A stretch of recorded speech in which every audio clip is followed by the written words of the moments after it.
चरक निदान का आज लास्ट लेक्चर है। ज्वर निदान प्रकरण से शुरू करेंगे ना। ज्वर प्रकरण यह खलु ज्वर एव आदो विकाराणाम उपदिश्यते तत्प्रथम वाक शरीरणाम। बोला है कि शारीरिक रोगों में सबसे पहले आदि में सबसे पहले ज्वर की उत्पत्ति हुई है, इसलिए सबसे पहले ज्वर का वर्णन किया जा रहा है। जब मैं आपको चरक निदान स्थान का 8वां चैप्टर पढ़ाऊंगी, वहां पे रोगों की उत्पत्ति का क्रम पढ़ेंगे। वहां पे सबसे पहले हम ज्वर का ही वर्णन पढ़ते हैं। और चरक सूत्र 25 में अग्रय प्रकरण में आपने ज्वर के लिए क्या पढ़ा है? रोगाणाम पढ़ा है। रोगाणाम का मीनिंग होता है कि ये सभी रोगों में प्रधान, रोगाणाम प्रधान होने के कारण या सभी बीमारी में सबसे पहले ज्वर उत्पन्न हुआ था, इस कारण से ज्वर का वर्णन पहले किया जा रहा है। ज्वर के भेद कितने होते हैं? तो आपसे एग्जाम में क्वेश्चन पूछेगा ज्वर के भेद कितने होते हैं, तो आपको आंसर क्या लगाना है? जरा मुझे बताएं, ज्वर के भेद कितने होते हैं? विदाउट रेफरेंस क्वेश्चन पूछा जा रहा है तो आंसर क्या होगा? यहाँ पे ज्वर के 8 भेद लिखे हैं, इसको भेद ना पढ़ के संस्कृत से पढ़ें। कारणेभ्यो अथ खलवा अष्टाभ्या कारणेभ्यो, 8 कारण होते हैं ज्वर के। ठीक है, वेरी गुड। अगर हमसे पूछा जा रहा है ज्वर के कौन से भेद होते हैं, 2 होते हैं। कहां से लगेगा ये? अष्टोदरी अध्याय से लगेगा। चरक सूत्र स्थान के 19वें चैप्टर से लगता है अष्टोदरी, सारे भेद वहां से लगते हैं। वहां पे हमने क्या पढ़ा था? शीताभिप्रायी या उष्णाभिप्रायी। ज्वर के 2 भेद होते हैं, इसी को हम हिंदी में बोलते हैं शीताहार विहार जन्य या उष्ण आहार विहार जन्य, है ना? समझ आ गया? शीताभिप्रायी उष्णाभिप्रायी, ये 2 प्रकार के ज्वर है, चरक ने बोले। ठीक है, यहाँ पे जो भेद लिखा है उसको भेद कट करके कारणेभ्यो कर लो। या फिर ऐसा भी पूछा जा सकता है कि कारण भेद से ज्वर कितने हैं। जब तक वो कारण भेद ऐड ना करे आपको 8 प्रकार नहीं लगाना। पूछेगा कारण भेद से ज्वर कितने होते हैं, तब आप लगा सकते हैं कि 8 होते हैं। कौन कौन से हैं? वातज पित्तज कफज, फिर द्वंद्वज हो गया, फिर सन्निपातज हो गया और लास्ट का आगंतुज। वातज पित्तज कफज सन्निपातज द्वंद्वज कितने होते हैं? 3 होते हैं और एक हो जाएगा आगंतुज। एक और बात समझिए, आचार्य चरक का तो ठीक है, आचार्य सुश्रुत और बागभट ने ज्वर के भेद कितने बोले हैं? ज्वर के जो भेद बताए हैं बागभट और सुश्रुत ने, वो 8 बताए। कौन से?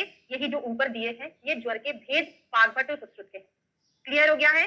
चलो आगे बढ़ते हैं। निदान, वातज ज्वर के निदान क्या होते हैं? तो निदान हमको ज्यादा नहीं पढ़ना है, लक्षण बहुत इंपॉर्टेंट है ना? तो वातज ज्वर का निदान क्या होता है? हाँ, या ये पीजीटी 2023 के एग्जाम में ज्वर की संप्राप्ति दी थी, ज्वर की संप्राप्ति से क्वेश्चन पूछा गया था, है ना? इसको जमाइए, पूरा श्लोक दिया था, श्लोक को सही क्रम में अरेंज कीजिए। अगर आप उसका श्लोक का हिंदी मीनिंग समझ के पढ़ोगे ना तो आराम से आप उसको अरेंज कर सकते थे। ठीक है, तो वातज ज्वर का निदान क्या होता है? यहाँ पे कुल मिला के वात प्रकोपक आहार लें। हाँ, तो पढ़ते हैं। तस्य निदान पूर्व लिंग उपशय विशेष व्याख्या से हम अब उस ज्वर के निदान पूर्व लिंग उपशय संप्राप्ति का व्याख्यान करेंगे। तो रुक्ष लघु शीत वायु के गुण है, तो वायु पे ही प्रकोप करेगा। बाकी वमन विरेचन आस्थापन शिरो विरेचन अतियोगा, मतलब ये पूरा पंचकर्मा है, इनका अतियोग हो जाए तो आप जानते हैं जितना भी पंचकर्मा होता है सभी के अतियोग में वायु का प्रकोप होता है, तो इनके अतियोग से क्या बढ़ेगा? वायु बढ़ेगा। बाकी वेगों का संधारण करना, अनशन करना, है ना, व्यायाम करना, शोक वगैरह करना, जागरण करना, ये सारे कारण वायु को प्रकोपित कराते हैं। तो उनको पूरा याद रखने की जरूरत नहीं है, ओनली इतना आपको याद करना है। सर की क्लास आप लोग बता दीजिए, आपके यहाँ पे अगर पूजा अभी नहीं हुई हो तो आप लोग एक संधारण आदि से, ठीक है। अब आता है ज्वर की संप्राप्ति, यही क्वेश्चन एग्जाम में पूछा गया था, है ना? ज्वर की संप्राप्ति क्या होती है? सा यदा प्रकुपिता प्रविष्ट आमाशयम उष्णना, मतलब यहाँ पे जो प्रकुपित है, ऊपर के कारणों से प्रकुपित वायु, ऐसे ही हम आगे जाके पढ़ेंगे ऊपर के कारणों से प्रकुपित पित्त या फिर कफ। या ये पीजीटी में ये क्वेश्चन पूछा था, संप्राप्ति का ये गद्य दिया था, ये वाला था कि अलग वाला था, देख लीजिएगा। उसमें 4 ऑप्शन थे, इधर उधर बिखरा हुआ दिया था, फिर दिया था इसका सही क्रम है ए सी डी ई या बी सी ए डी, ऐसे करके उसका क्रम जमाना था हमको। आधा ये दे दिया, फिर ये दे दिया, किसके बाद कौन सा सेंटेंस आया है, ऐसा क्वेश्चन पूछा था, है ना? तो क्या होता है? प्रकोपित हुआ वायु या जो भी दोष है अमाशय में गया, अमाशय की ऊष्मा के साथ वो मिश्रित हो गया, क्योंकि हमारे अमाशय में क्या होती है? ऊष्मा होती है ना, तो अमाशय में जाकर वहां की ऊष्मा के साथ मिश्रित हो गया। फिर मिश्री भूया आद्यम आहारम परिणाम धातु, आहार का जो आद्य आहार हमने जैसे लिया तो सबसे पहले क्या बनता है? रस बनता है। तो आहार का जो प्रथम परिणाम मतलब रस धातु, रस धातु से क्या करता है? ये मिल जाता है। क्या मिल जाता है? दोष मिल जाता है। फिर ये दोष मिलकर क्या करते हैं? रस और स्वेदवाही सूतक को अवरोधित कर देते हैं, है ना? ऊपर के कारणों से प्रकोपित वायु अमाशय में जाकर ऊष्मा से मिलकर और आहार के पक जाने पर बना हुआ पहला रस नामक धातु से मिलकर रसवह और स्वेदवह सूतक को बंद कर देते हैं। और आप जानते हैं ज्वर में रसवह और स्वेदवह सूतक की दृष्टि होती है या अवरोध होता है, और उदर रोग में क्या होता है? सेम टू सेम, स्वेदवह तो वही रहता है, स्वेदवह वही रहता है, रस को चेंज कर दिया। रस क्या होता है? लिक्विड, इसको क्या कर दिया उन्होंने? अम्बु कर दिया, है ना? रस को क्या कर दिया? अम्बु कर दिया। तो रसवह स्वेदवह अम्बुवह उदर में दृष्टि होती है, यहाँ पे रस और स्वेदवह की होती है। ठीक है, स्रोतस को बंद कर अग्नि की शक्ति को नष्ट कर देता है। अब स्रोतस को बंद कर दिया, है ना, तो वहां से पसीना भी नहीं निकल पा रहा है, और अगर दोष इधर आवृत कर दिया अग्नि के, तो अग्नि की शक्ति को भी नष्ट कर देता है। में फेंक दी जाती है, इस प्रकार से ज्वर उत्पन्न होता है। ज्वर की संप्राप्ति, राज्यक्षमा की संप्राप्ति अब आपको अच्छे से पढ़ना है क्योंकि अरेंज करने को एग्जाम में आता है। ठीक है, रसवाहिनी स्वेदवाहिनी सुतांसी विदायम अग्नि उपत्या, अग्नि को उपहनन करता है और पक्ति स्थानांत ऊष्मणा, पक्ति स्थान की ऊष्मा को बाहर फेंक देता है। बहिर्निरस्य केवलम शरीरम अनुप्रपद्यते तदा ज्वरम अभिनिर्वर्त्यते। एक बार हमने हिंदी समझ लिया ना, अब आपको समझ में आ जाएगा। एक बार और देखो, दोष प्रकोपित हुआ, अमाशय में गया, अमाशय की ऊष्मा के साथ क्या कर दिया, वो मिश्रित हो गया। तो अमाशय की ऊष्मा अगर दोषों से आवृत हो जाएगी तो ऑलरेडी मतलब अग्नि को थोड़ा सा मंद कर देगा, है ना। और जो दोष गया था अमाशय की ऊष्मा से तो मिला, साथ में आहार हमने जो लिया था उसकी जो प्रथम धातु बनती है रस, उसके साथ मिला कौन, दोष और ऊष्मा उसके साथ मिला, तो उसने स्वेदवाह और रसवाह स्रोतस को अवरोधित कर दिया और क्या करेगा, पक्ति स्थान की जो ऊष्मा है उसको शाखाओं में फेंक देता है और ज्वर उत्पन्न होता है। ठीक है, मैंने रिपीट कर दिया, क्लियर हो गया। अब देखते हैं हम इसके लक्षण, कौन से लक्षण, स्पेशली वातज ज्वर के लक्षण देखते हैं। आगे आगे जैसे बढ़ते चलेंगे इसको रिपीट करेंगे तो आपको याद हो जाएगा। हमेशा विषम चीजें किसमें आती हैं, वायु में आती हैं। विषम आरंभ विसर्गित्वम, इसका कोई निश्चित समय नहीं होता, विषम रहता है। वायु विषम है, कभी भी आ जाता है, कभी भी चला जाता है, कोई लिमिटेशन नहीं होता। तो विषम आरंभ विसर्गित्वम वात का है। यहाँ पर वायु अग्नि को भड़का देगी, बिल्कुल सही बोलो, लेकिन वायु जो होती है ना वो क्या होती है, योगवाही होती है। वो क्या कर रही है, आद्यम आहार परिणाम धातु, है ना, आहार की जो प्रथम धातु रस के साथ मिलती है तो उसके गुण धर्म को अपना लेती है ना। इसी कारण वो क्या करता है, अग्नि का हनन करने लगता है, अग्नि को नष्ट करता है। वायु जिसके साथ मिलेगी, अगर उष्ण धातु के साथ मिलेगी तो अग्नि को प्रदीप्त करेगी, अगर वो शीतल धातु के साथ मिलेगी तो उसके जैसा गुण धारण कर लेती है ना। वायु की यही खासियत होती है। ठीक है, अब ऊष्मणो वैषम्यम, तीव्र तनु नहीं आन करना, जरणांते दिवसांते निशांते घर मानते, इन टाइम पर क्या होता है, फीवर का, ज्वर का वेग बढ़ जाता है। जिन कारणों में वायु बढ़ती है उन्हीं उन्हीं सॉरी जिन समय पर वायु का प्रकोप होता है उन्हीं समय पर ये बुखार बढ़ जाता है। जैसे खाना खाने के बाद जरणांते वायु का प्रकोप है तो ये वाला बुखार बढ़ जाएगा। दिवसांते में क्या होता है ना, दिन के अंत में वायु बढ़ता है तो ये भी बढ़ जाएगा। निशा के अंत में, कवि के अंत में, घर मानते, घर मानते मतलब क्या होता है, वर्षा, वर्षा काल में वायु का वेग, वायु प्रकोपित होता है तो यहाँ पर वेग भी बढ़ जाएगा। ठीक है, यहाँ वायु पित्त की ऊष्मा के साथ मिलकर उष्णता क्यों नहीं बढ़ा रहा है, वायु यहाँ पे पहले क्या करा, ऊष्मा के, अमाशय की ऊष्मा के साथ तो मिल गया था लेकिन वो आहार धातु रस के साथ भी मिल रहा है। इतना ज्यादा डिस्कस मत करोगी, अपन को पीएचडी नहीं करना है उससे, इतना ही समझो। अमाशय की ऊष्मा के साथ मिला, फिर वो आहार की पहली धातु के साथ मिल जाता है, रसवा स्वेदवा स्रोतस को अवरोधित कर देता है, अग्नि का हनन करता है और पक्ति स्थान की ऊष्मा को बाहर निकाल देता है। ठीक है, चलिए फिर क्या है, परुष, उसके जो नख नयन बदन मूत्र पुरीष आदि जो है वो बहुत ज्यादा परुष और अरुण हो जाते, तो परुष अरुण यहाँ पर मिलेगा। हारिद्र पीत कलर का पित्त में मिलेगा, शुक्ल कलर का किस में मिलेगा, कफ में मिलेगा। क्लतृप्ति भावश्य, ये बहुत इंपॉर्टेंट, क्लतृप्ति भावश्य का मीनिंग होता है मल मूत्र का रुक जाना। वायु जब बढ़ता है, कॉन्स्टिपेशन कराता है, तो क्लतृप्ति भावश्य का मीनिंग ही होता है मल मूत्र रुका देता है, वातज ज्वर। और पादियो सुप्तता, पैर में नमनेस आएगा तो नमनेस कौन कराता है, नमनेस के लिए रिस्पॉन्सिबल वायु होता है। पिंडिको दृष्टर, पिंडिको दृष्टर जो हमारा काफ रीजन है ना, काफ रीजन, थाई से नीचे जो रीजन है वो काफ रीजन, उसको पिंडलियां बोलते हैं। तो पिंडलियों में पेन कौन कराएगा, वायु कराएगा, तो यहाँ पर है। नमनेस कौन कराएगा, वायु कराएगा। जानुनो केवला नाम से संधि नाम विश्लेषण, और क्या संधियों में विश्लेषण, है ना, ज्वाइंट्स में पेन होगा। उर्वो साधो, उरु, उर्वो मतलब उरु प्रदेश, उरु मतलब थाई रीजन, वहां पर भी होगा। कटी पृष्ठ आदि में वेदना, उतना नहीं याद करो। अब हनवोष्ट प्रसिद्धि, मतलब हनवोष्ट प्रसिद्धि मतलब होता है कि हनु जो होता है मैंडिबल, उसका डिसलोकेशन हो जाता है ना। वायु में बात ज्यादा करेंगे, याद करने का तरीका, बात हम ज्यादा करेंगे, क्या बोल रहे हैं, पुरुष में भी है 7th चैप्टर, हाँ हाँ ठीक है, बात ज्यादा करेंगे तो क्या होगा, ये मैंडिबल डिसलोकेट हो जाएगा तो वातज ज्वर हो गया। सोनश्च करणेयो, कान में कुछ आवाज सुनाई देती है तो लिख लो, कान में बात सुनाई देती है तो वातज ज्वर हो गया। बात ज्यादा करेंगे तो मैंडिबल डिसलोकेट हो जाएगा। संख्यो ने सोचा, यहाँ पर क्या होगा, पेन होगा, तो पेन वायु कराता है। मुंह का स्वाद कषाय हो जाएगा। और अभी मुझे बताना, क्या बताना, वात ननात्मक, पित्त ननात्मक और कफ ननात्मक विकार में चरक सूत्र स्थान के 20 नंबर के चैप्टर में मुख का स्वाद कैसा था, तीनों का आपको बताना है।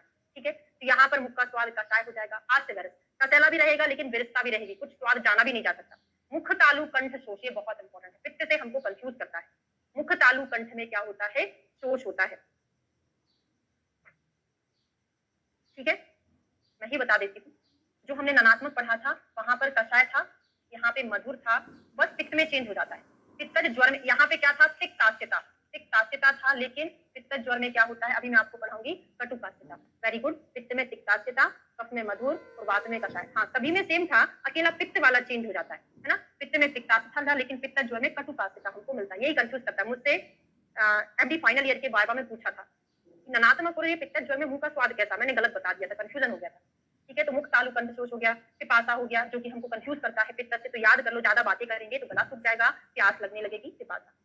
विदग्रह शुष्क छर्दी, सूखी सूखी उल्टी होंगी क्योंकि वायु सुखा देती है। शुष्क साथ शब्द उद्गार विनिग्रह, शब्दु मतलब छींक और डकार के वेग को क्या करता है, धारण करता है ना। एक बार देख लेते हैं। सूखी खांसी, छींक और डकार का ना आना, इसका वेग धारण हो जाता है। मलमूत्र का भी धारण हो रहा था। अन्न रस खेद है ना, अन्न रस को ज्यादा से ज्यादा समझ नहीं पाता है। प्रत्येक आरोचक अविपाक हो गया। हाँ, बेपसु श्रम भ्रम प्रलाप प्रजागरण, इसको अच्छे से याद करना क्योंकि अभी मैं आपको कुछ चीजें आगे जाके याद कराऊंगी तो कंफ्यूजन होगा आपको। तो कंपन होगा, वायु कराता है, श्रम भ्रम प्रलाप प्रजागरण, रात में जागरण करेगा, दंत हर्ष होगा, और वायु ठंडा होता है तो इसको गर्म चीजें बड़ी अच्छी लगती है, उष्णा भी खाएगा। ठीक है, इतना हमने पढ़ा। पित्त पढ़ाऊंगी, बात को रिपीट करूंगी, कफ पढ़ाऊंगी तो पित्त और बात को रिपीट करूंगी तो आपको और अच्छे से याद हो जाएगा। ठीक है, क्लास में पढ़ा, एक बार खुद से पढ़ोगे सब याद हो जाएगा। पित्त का निदान क्या होगा, वही उष्ण अम्ल लवण क्षार कटु अजीर्ण भोजन आदि करने से। तो अजीर्ण भोजनेभ्यो, अजीर्ण भोजनेभ्यो, अजीर्ण में भोजन करना, और तीक्ष्ण आतप, अग्नि संताप, श्रम क्रोध विषम आहाराभ्या। अब यहाँ पर देखिए श्रम और क्रोध दिया है। क्रोध से तो पित्त बढ़ेगा हमको पता है, लेकिन श्रम से भी बढ़ता है ना। श्रम बात में भी था, यहाँ पर भी है। एग्जामिनर इतना माइनर सा क्वेश्चन नहीं बनाएगा, देगा तो आपको पूरा सेंटेंस देगा। तीक्ष्ण आतप, अग्नि संताप, श्रम क्रोध विषम आहार आदि देगा, इसलिए एक एक इतना ज्यादा बारीकी से याद करने की जरूरत नहीं। अब वही है, प्रकुपित पित्त अमाशय में गया, उष्मा के साथ मिला, आहार के पहले धातु से मिला, और रस व स्रोतस को अवरोधित कर दिया। विधाय द्रवत्वात् अग्निम उपहत्या। अब ये द्रव है, द्रव किसका गुण होता है, पित्त का गुण होता है। तो पित्त वाले में द्रव आएगा, जबकि वात वाले में द्रव नहीं आया था। वात वाले में क्या था, ओनली पिधाय अग्निम उपहत्या। सेम टू सेम यही कफ में आने वाला है, पित्त में द्रव आया है। हिंदी मीनिंग समझ लें, अभी आपका जो शंका की उसका समाधान होने वाला है कि मैडम पित्त की ऊष्मा से मिलकर उसको गर्म क्यों नहीं किया। इस प्रकार प्रकुपित पित्त अमाशय से ऊष्मा को साथ लेकर आहार के परिणाम स्वरूप आद्रस नमक धातु से मिलकर रस सुदस को बंद कर द्रव होने के कारण अग्नि को नष्ट कर देता है। अब इस आपकी शंका का समाधान कौन पूछा था हमसे, देख लें जरा। हाँ, डॉक्टर सरोज मिश्रा उत्तराखंड, आपके क्वेश्चन का आंसर मिल रहा है। कहीं इतनी सी अग्नि जल रही है, मेरे पास एक डिब्बे भरा, एक बाल्टी भर गर्म पानी है, मैं उस पानी को अगर उस अग्नि के ऊपर डाल दूंगी तो गर्म पानी अग्नि को जलाएगा कि बुझाएगा। भले ही पानी गर्म है लेकिन उसकी शीतलता को वो कभी नहीं छोड़ता, भले ही गर्म है लेकिन वो पानी अग्नि को बुझा देगा। इसी कारण यहाँ पर जो पित्तज ज्वर है उसमें पित्त का द्रव गुण होने के कारण अग्नि को नष्ट कर देता है। ये चीज मैं आपको पहले भी समझा के आ चुकी हूँ। हाँ, बुझाएगा है ना, तो द्रव होने के कारण अग्नि का हनन कर देता है, फिर पाक स्थान की, पक्ति स्थान की जो अग्नि है शरीर में शाखाओं में फैला देता है और ज्वर को उत्पन्न करता है। क्लियर हो गया, चलो ज्वर के लक्षण देखते हैं। युगपते केवल शरीर ज्वर से, ये तो सेम टू सेम सेंटेंस पित्त वाले में और कफ वाले में आया हुआ है। इसका मतलब होता है एक साथ ही सारे शरीर में ज्वर का होना और बढ़ना, विशेष रूप से तब भुक्तस्य विदाह काले, जीर्णान्ने नहीं क्या था, जरणान्ते। हाँ, लिखते चलो भाई, जरणान्ते क्या था, जरणान्ते खाना खाने के बाद वातज ज्वर, और भुक्तस्य विदाह काले खाना खाने के बाद जब खाना पच रहा है, ड्यूरिंग डाइजेशन, है ना। क्या बोल रहे हैं, पित्त साम, हाँ पित्त साम हो सकता है ना, साम पित्त, क्योंकि पित्त जब रस धातु के साथ मिल रहा है तो वो साम ही हो जाता है, क्योंकि रस में जो गुण होता है वो शीतल होते हैं, वो पूरे कफ के गुण को लिए हुए होते हैं। अगर पित्त रस धातु से मिलेगा तो वो सा आम ही हो जाएगा, है ना। तो यहाँ पे भुक्तस्य से विदा काले, विदा काले का मतलब होता है खाना खाने के दौरान, मध्य दिन में पित्त का प्रकोप, अर्धरात्र में, शरद में, है ना। तो अपन ने सिंधु से पढ़ा, यहाँ पे कटुपास्यता, बाद में कषायास्यता था, हमको याद हो गया। घ्राण मुख कंठ ओष्ठ तालु पाका। अब जरा रिपीट कर लो, घ्राण मुख कंठ ओष्ठ तालु में अगर पाक हो रहा है, पित्त के कारण क्या होता है, पाक होता है। और बाद में क्या हो रहा था भाई, सुखा रहा था, मुख तालु कंठ को सुखा रहा था। याद कराए थे कि अगर वायु सॉरी बात ज्यादा करेंगे, बातें ज्यादा करेंगे तो सूख जाएगा कंठ, मुख कंठ सूख जाएगा, और पित्त क्या करेगा, इसको पका देगा, है ना। तो इतना माइनर सा करके अगर आप अभी से पढ़ोगे तो आपको जब एग्जाम में ऐसे क्वेश्चन दिखेंगे ना कि नहीं मैंने ये भी उधर भी पढ़ा था, बात में इधर भी पढ़ा था, तो मैं क्या आंसर लगाऊं, सोचने की जरूरत ही नहीं पड़ेगी, क्योंकि आपने यहीं पर कंपैरेटिव स्टडी कर लिया। कंपैरेटिव मतलब वहां पे सोच था, सुखा रहा था, यहाँ पे पका रहा है, ठीक है। तृष्णा इधर लग रही, वहां पे पासा थी, तो सेम ऐसा नहीं पूछेगा। मद भ्रम मूर्छा पित्त छर्दन, शुष्क छर्दी कहां पर थी, शुष्क छर्दी मतलब सूखी साखी उल्टियां हो रहा था, यहाँ पे पित्त के साथ उल्टियां हो रहा है, अतिसार तो पित्त वाला ही कराता है। अच्छा ओके, चलिए आप लोगों की आपस की बात। अन्य द्वेष, अन्य से क्या होगा, द्वेष होगा। और अन्य रस खेद कहाँ था, अन्य रस खेद जो है वो बात में पढ़ा था। आपने ऐसी बातें हमसे कर दी, हमको बहुत खेद है। खेद मतलब क्या होता है, दुख होता है ना। तो खेद हमने कोड बना लिया, आपने ऐसी बातें की मतलब वातज्वर, हमको उसका बहुत खेद है, ठीक। अन्य रस खेद, यहाँ पे अन्य द्वेष आ जाएगा, ठीक है। फिर रक्त कोट अभिनिवृत्ति हो गया, जो नख नयन बदन मूत्र पुरी से हरित हारिद्र कलर के हो जाएंगे, वहां पे उष्णा भी प्रियता थी, यहाँ पे शीता भी प्रियता थी। तो याद हो गया, हमने बात पित्त को कोरिलेट करके याद कर लिया। आगे कफ का तो हमको कुछ याद ही नहीं करना पड़ेगा, तो सारा स्निग्ध गुरु मधुर पिच्छल शीतम लवण आदि आहार का सेवन करने से होता है। अब वही है, आमाशय में गया, आहार का जो पहला धातु है उससे मिला, सूतस को अवरोध किया, विधायम अग्नि उपहत्या, सेम टू सेम वही है जो हमने वातज का पढ़ा, पक्की स्थान की ऊष्मा को बाहर निकालता है, जो उत्पन्न करता है। उपपते केवल शरीर करके बाद में पित्त में भी था और कफ में भी था। अब यहाँ पर भुक्त मात्रे, तो जरणांते वातज है, भुक्तस्य विदाह काले, भुक्तस्य विदाह काले क्या था, वेतज था, और भुक्त मात्रे क्या है, कफज है। ठीक है, पूर्वान्ने, पूर्व रात्रे, वसंत काले, इन कंडीशन में कफ का ऑलरेडी प्रकोप है। भूगात्रता, अनन्नाभिलाषा, अन्न रस खेद कहाँ था, लिख लो तीनों चीजें, अन्न रस खेद वात में, अन्य द्वेष पित्त में, अन्नाभिलाषा किसमें है, कफ में है। ठीक, श्लेष्म प्रसेक, मुंह से श्लेष्मा निकलेगा, मुख माधुर्य, वात में कषाय, पित्त में कटु, और यहाँ पे मधुर हो जाएगा। प्रलास है, कफ जैसा लगता है कि हृदय को भी कफ ने लग, छर्दन पित्त में, ओनली छर्दी कफ में, मृदु अग्नि का, अग्नि कैसी होगी इसमें, मंद रहेगी, निद्रा बहुत ज्यादा आएगी, तंद्रा का श्वास प्रतिशाय, अब ये जनरल सी बात है, कफ में ही आना है ना, नख नयन मदन मूत्र पुटी श्वेत कलर के हो जाएंगे। अत्यर्थ चा शीत पिंडिका, ये बहुत इंपॉर्टेंट, शीत पीड़िका भ्रशम अंगेभ्या उत्तिष्ठन्ति, है ना, शरीर पर शीत पीड़िका निकल आएंगी, बहुत सारी छोटी छोटी, है ना, फुंसियां निकल आएंगी, पीड़िका निकल आएंगी, तो ये बात से हमको कंफ्यूज करता है, लेकिन अत्यंत शीत पीड़िका बहुत ज्यादा मात्रा में शरीर पर उठ आएंगी, कफ में है। उष्णाभि प्रायता वात में भी है, कफ में भी, क्योंकि दोनों के दोनों शीतल दोष है। ठीक है, तो उष्णाभि प्रायता, इतना मैंने पढ़ाया आपको, वात पित्त कफ का, सभी को अच्छे से समझ आ गया। अब देखते हैं द्वंद्वजोर, बता दो, आ गया समझ में? द्वंद्वजोर सन्निपात ज्वर के निदान देखते हैं। तो द्वंद्वजोर सन्निपात का निदान बड़ा इंपॉर्टेंट है, जैसे गिरीनाम श्लेषा, स्नेह स्वेद वमन विरेचन आस्थापन अनुवासन शिरो विरेचन अयथावत प्रयोगात, अगर यही पंचकर्म का, ओके वेरी गुड, अगर इन्हीं पंचकर्म का अति प्रयोग हो तो वो वातज ज्वर का निदान था। अगर इसी का अयथावत प्रयोग मतलब अतियुक्त नहीं, अतियोगी हो सकता, अयोगी हो सकता, मिथ्या योगी हो सकता है, तो कुछ तो भी प्रयोग कर दो तो वो क्या होगा, द्वंद्वजय सन्निपात का निदान होगा। या फिर मिथ्या संसर्जना, या फिर इनका हमने सही से प्रयोग किया था लेकिन संसर्जन क्रम का सही से प्रयोग नहीं किया, 7 दिन का करना था 5 ही दिन का कर डाले, जो खाना था वो ना खा के सब कुछ खा डाले, तो वो क्या होगा, मिथ्या संसर्जन होगा। स्त्री नाम चा विषम प्रजननात्, ये बहुत इंपॉर्टेंट, स्त्री का जो प्रसव हुआ था वो सही तरीके से नहीं हो पाया था। ठीक है, प्रजाता नाम चा मिथ्या उपचरणात् यथोक्तानाम च हेतुनाम, या फिर हुआ था प्रजाता मतलब सही से प्रसव हुआ था लेकिन उसने जो क्या बोलते हैं उसका परिहार, परिहार तो नहीं बोलेंगे, डिलीवरी के बाद जो खान पीने रहता है वो सही से नहीं खाया, मिथ्या उपचार किया था। ठीक है, इन कारणों से द्वंद्व जो सन्निपात ज्वर होता है ना, इतनी 2-4-8 चीजें याद कर लो, स्नेह स्वेदन वाला और स्त्री वाला, तो ही चीजें तो याद करनी, प्रसव वाला। ठीक है, अब आता है आगंतुक ज्वर। आचार्य चरक ने, हाँ चरक ने ज्वर के भेद कितने बोले हैं, 2, कारण कितने बोले हैं, 8, आगंतुक ज्वर के भेद कितने बोले हैं चरक ने, 4, सन्निपात ज्वर के भेद कितने बोले हैं चरक ने, 13, आगे जाके पढ़ाएंगे, है ना। और विषम ज्वर के भेद कितने बोले हैं, विषम ज्वर 5, कौन कौन से लिख लो, संतत सतत अन्य दुष्ट तृतीय चतुर्थ के विषम ज्वर है। बच्चे क्या करते हैं सन्निपात ज्वर को विषम ज्वर समझ लेते हैं, वो 13 है, जबकि जो विषम ज्वर है वो सभी सन्निपात ही होते हैं, संतत सतत अन्य दुष्ट तृतीय चतुर्थ, सभी में तीनों दोषों का इन्वॉल्वमेंट रहता है, वो सन्निपात ही है, लेकिन विषम ज्वर के नाम से पूछा जाएगा तभी 5 लगाइएगा। और सन्निपात ज्वर जो है 13 प्रकार का होता है ना, कौन कौन सा, वो दो तीनों दोषों के अकॉर्डिंग, एक बड़ा है एक कमा है दूसरा अनुगम है, ऐसे करके 13 होते हैं।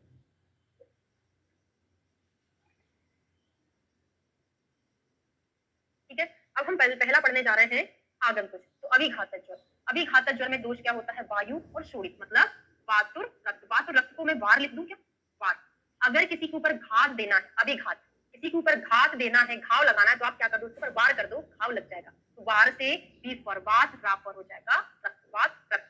ठीक है, फिर दूसरा आता है अभिसंगज। अभिसंगज में वात और पित्त होता है दोष, क्या, वात और पित्त, तो वात पित्त को हम याद कर लेंगे, बीपी मतलब ब्लड प्रेशर याद कर लेंगे, बीपी, बीपी की दवाई हमको संग संग रखना चाहिए, पता नहीं कब प्रेशर बढ़ जाए, कब ब्लड प्रेशर बढ़ जाए, तो बीपी की दवाई संग संग रखना चाहिए, याद हो गया। अभी 4 और अभी शापज में सन्निपात दोष है, त्रिदोष है, तो याद कर लो 4 लोगों ने मिलकर शाप दे दिया कि जाओ तुम सिलेक्ट हो जाओ, है ना, ये शाप नहीं है, क्या हो गया, वरदान हो गया, 4 लोगों ने मिलकर शाप दे दिया, तो 4 और शाप में क्या है, दोनों में सन्निपात है। देखो वात पित्त का चौथे नंबर पर आता है ना सन्निपात, तो 4 लोगों ने शाप दिया मतलब 4 दोष हो गए, तो याद हो गया, दोष पूछे जाते हैं। आगंतुक ज्वर के विशिष्ट लक्षण क्या होंगे, तो आगंतुक ज्वर में विशिष्ट चिकित्सा निदान के होने से 7 प्रकार के बताए हैं, ज्वर से विशेष होता है, साधारण क्रम में इसकी चिकित्सा की जाती है। इस प्रकार ज्वर की 8 प्रकृति बताई है। तो याद अकेला कर लो, ज्वर की कितनी प्रकृति है? 8 प्रकृति होती है। कौन सी? वही जो कारण है ना, वही तो प्रकृति है 8 प्रकार की। अब निज में क्या है? पहले मिथ्याहार विहार। आगंतुक ज्वर कैसे होता है? पहले हमको घाव लगा, कहीं से गिर पड़ गए थे तो बुखार आ गया। यहाँ पे पहले दोष प्रकोपित होते हैं, यहाँ पर घाव लगता है। शरीर में दोष पहले प्रकोपित होते हैं, बाद में लक्षण होते हैं। इसमें लक्षण पहले आ जाएंगे, दोष बाद में प्रकोपित होगा। दोष भेद से 7 प्रकार का होता है, कारण भेद से अनेक प्रकार का। चिकित्सा दोषानुसार होती है, इसमें कारण के अनुसार होती है। अब ज्वर का प्रकार और भेद।